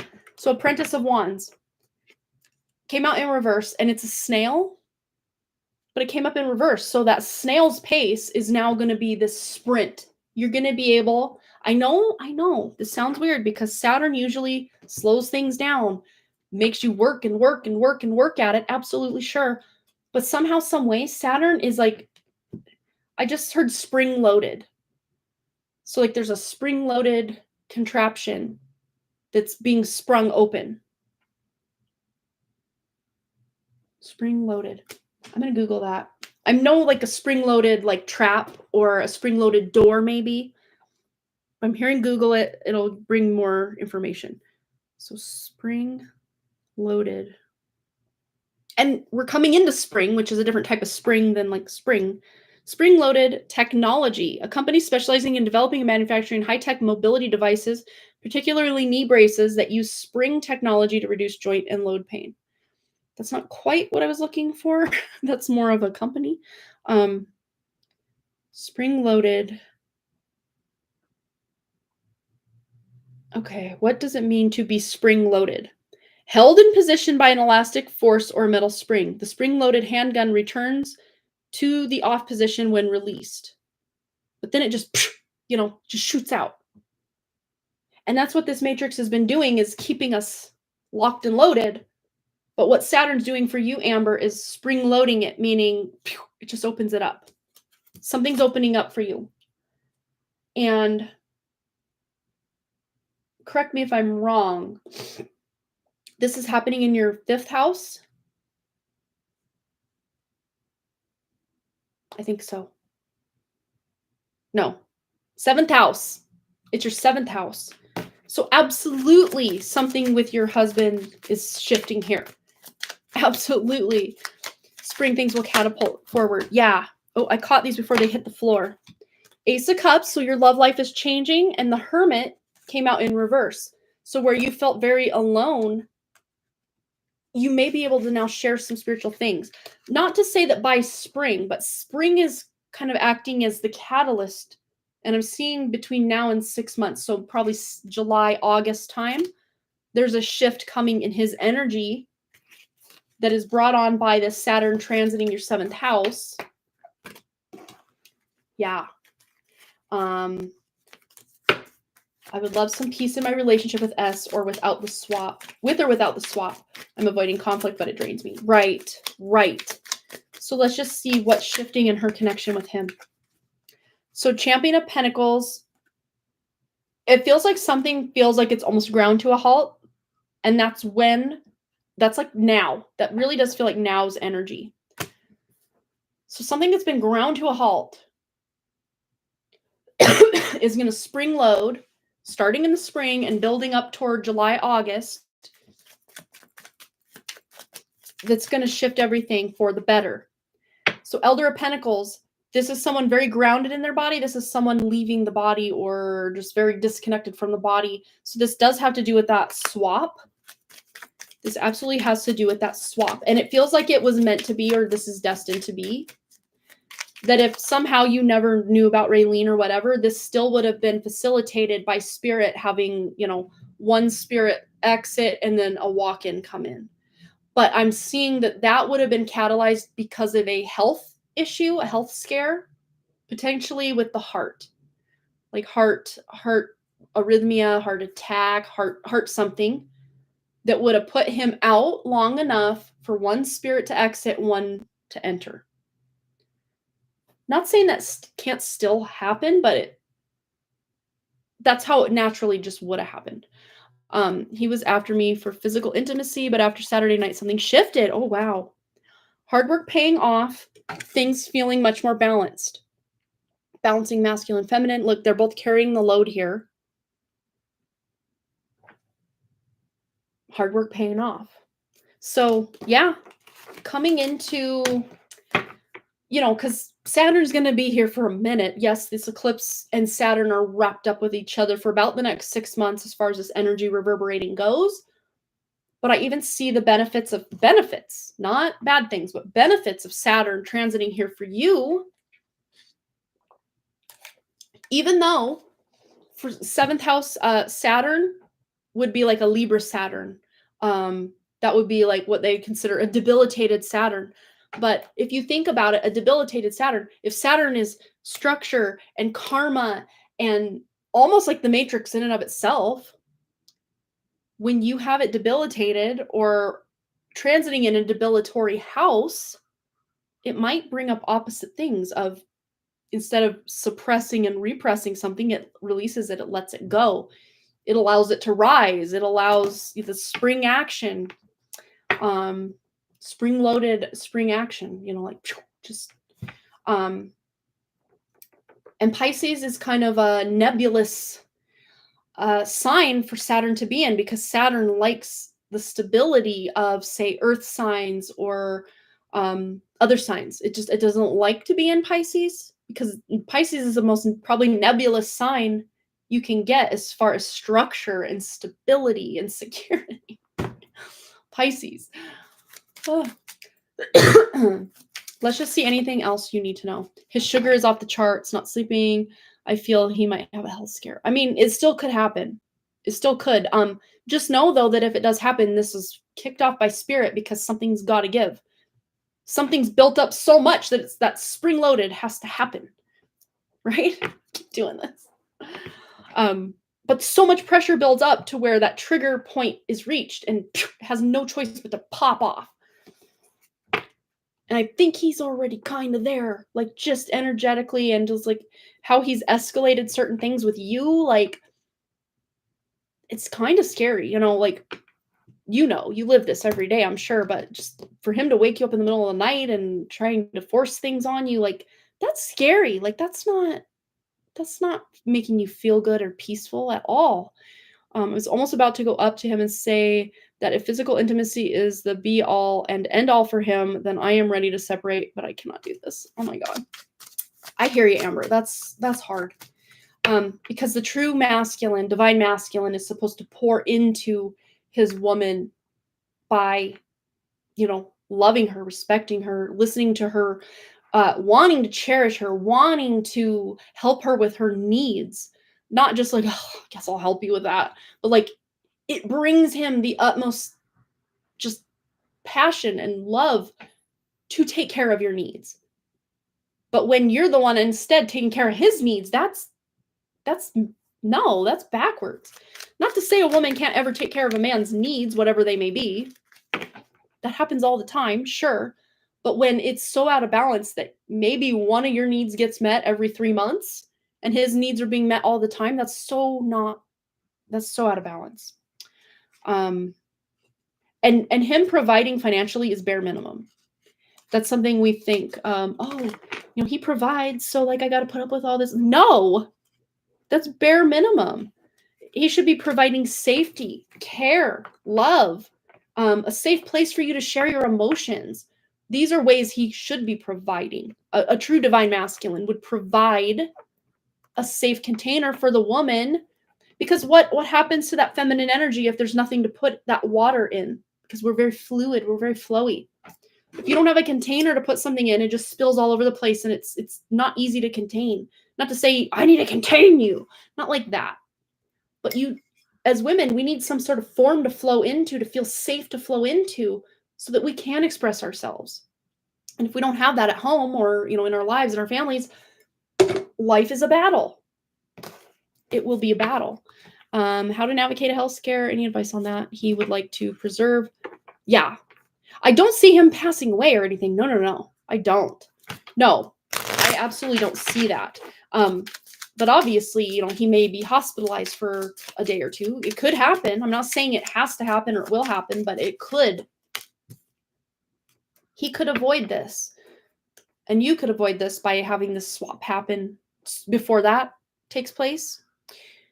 We also have a hummingbird here. I just tuned into the hummingbird and how fast they are. They're just so fast, they just almost vibrate.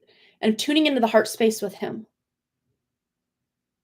So it's almost like the vibrations coming into this planet just may be too much for his heart to take, that something happens, hospitalizes him. A higher vibrational spirit comes in while that older, one that needs a lot of help goes out, to where that'll sustain the life. And this can happen before any kind of health scare. Absolutely, it can. But how do I do that? I felt it's happening sooner.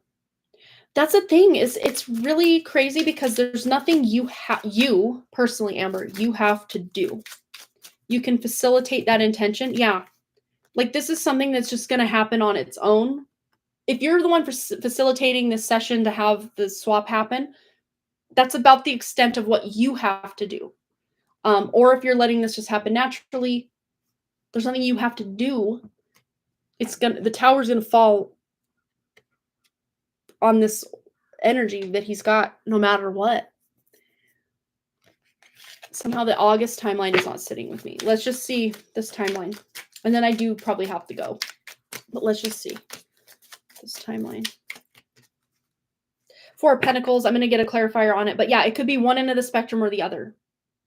It's very shooting in the dark at this point because timelines are shifting so rapidly. For us to give you like a solid timeline, it's going to shift after you blink.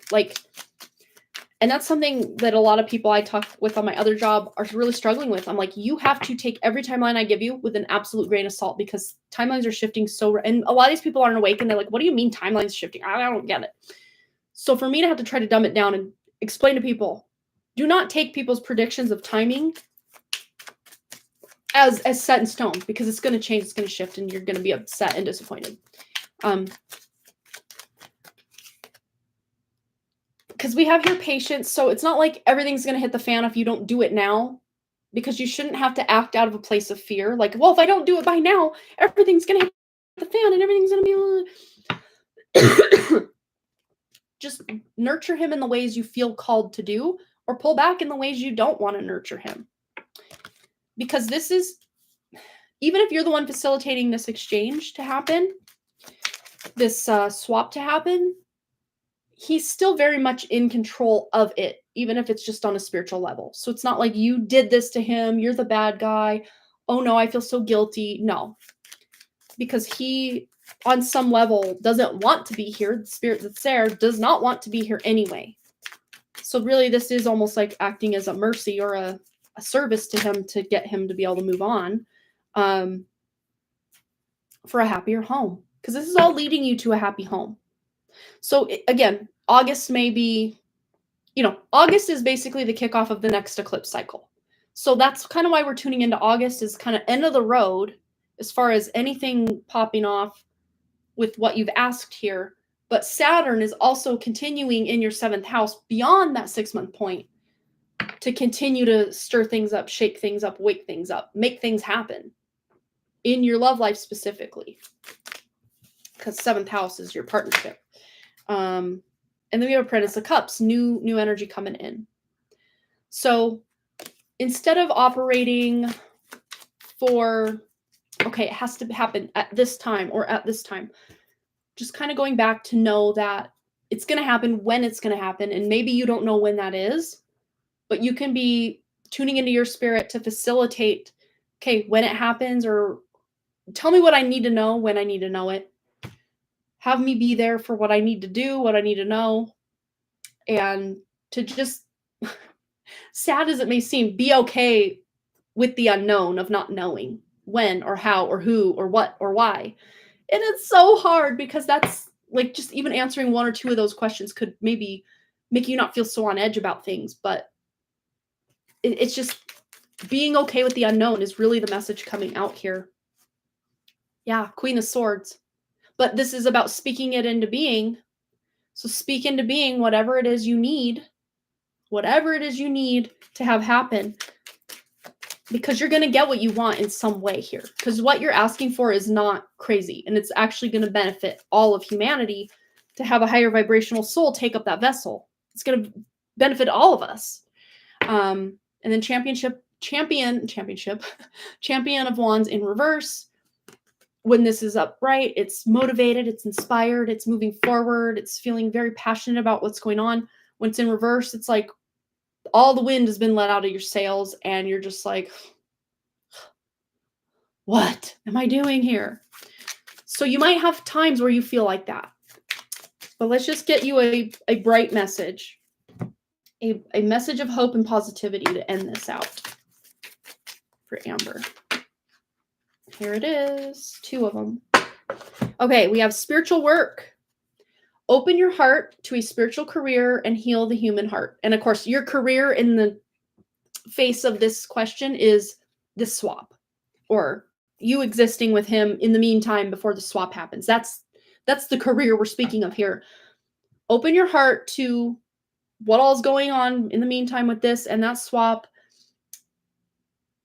and heal the human heart. And we were talking about his heart maybe potentially going out because of what's going on here, and that being the health scare. And look, it's all lit up, but you are a light worker. So if that's not what you don't want to happen, I mean, I'm not saying that just because we don't want something to happen that we can avoid it happening. It still may happen anyway, but it doesn't have to be the only way it can happen.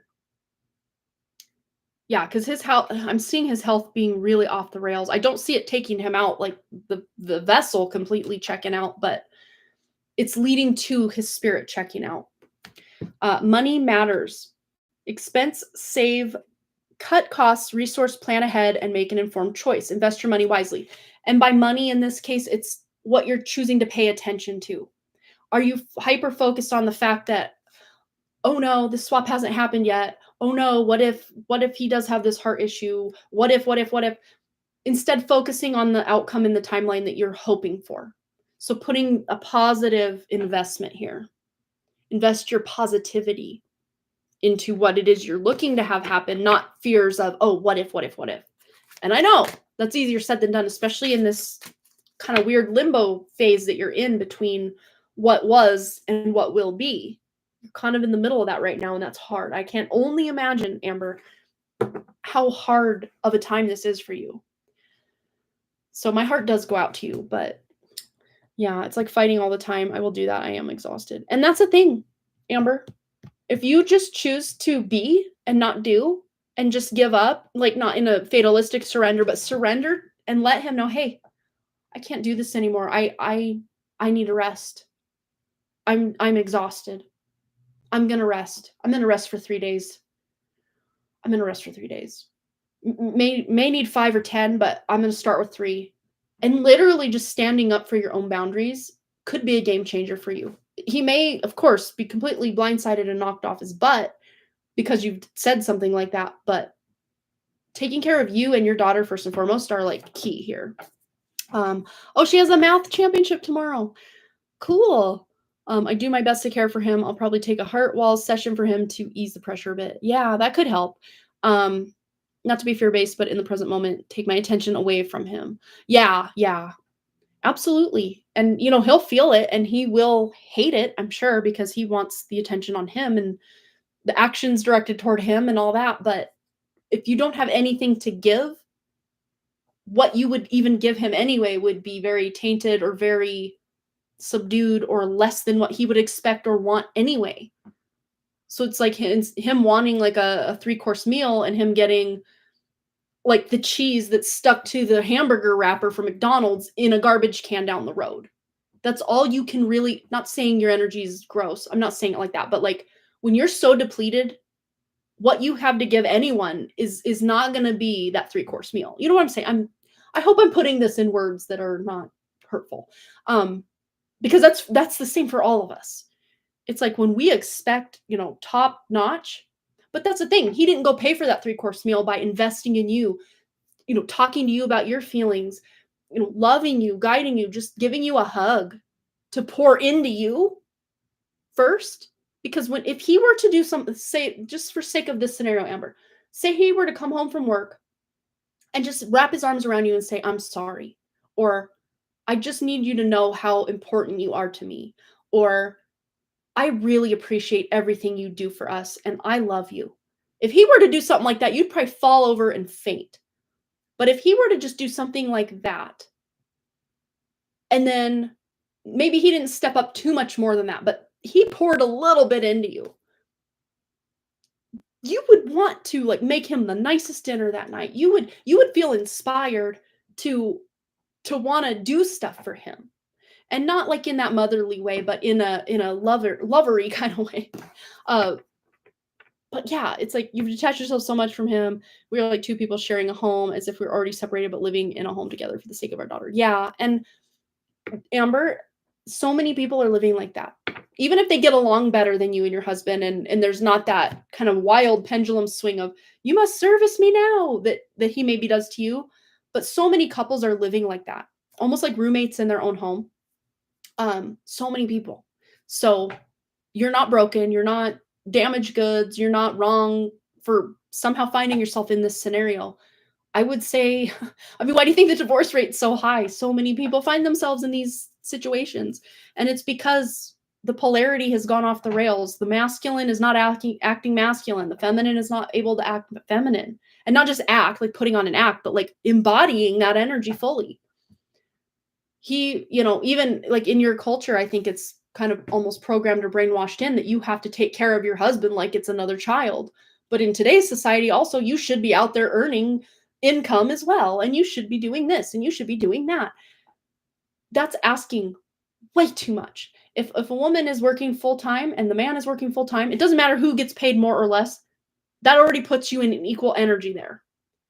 And then if the woman's the only one stepping up in the home and the man's not doing anything, she's already so far in her masculine doing everything that he has no choice but to step in his feminine, divine, receiving energy and receive all that she provides now for him. And it's so backwards.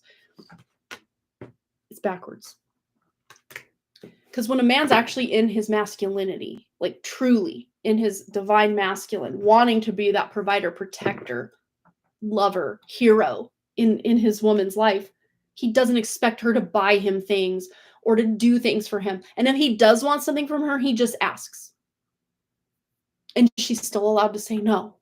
But usually when her cup is so full it's overflowing and he asks for one little thing, she's more than happy to step up and do it. That's the way it should be. But in this 3D inverted matrix, everything's upside down, inside out, backwards, and swapped and slapped on the butt and called perfect. And it's not. Yeah. I'm happy that I asked the questions. Aw, I'm glad. Hopefully, I know I didn't give you like these concrete answers, but in this matrix, a lot of just clear, concise, concrete answers are kind of hard to find because we are living with a foot in two different worlds, really. When you're tuned into your spiritual side, but then you're living this very toxic 3D reality, how are we not all crazy? Like, how? Even if you had a relatively easy life in the 3D, it's still very difficult to embody your spiritual side and live in this world that's set up with all these systems and you got to pay this and do that and go here, and it's difficult. So here we are, dismantling it one thread at a time. Not threat, but thread. But anyway, I'm going to just double check that we didn't have any other donations come in. I won't leave anyone hanging. Oh, but I have been awarded a surprise deal, according to Adore Me email. We'll just delete that. I don't need any underwear or bras right now, so thanks. Oh, you connected with Chat GPT consciousness, and it gave me Althea. Ooh, how cool. Let's see what the name Althea means. Althea.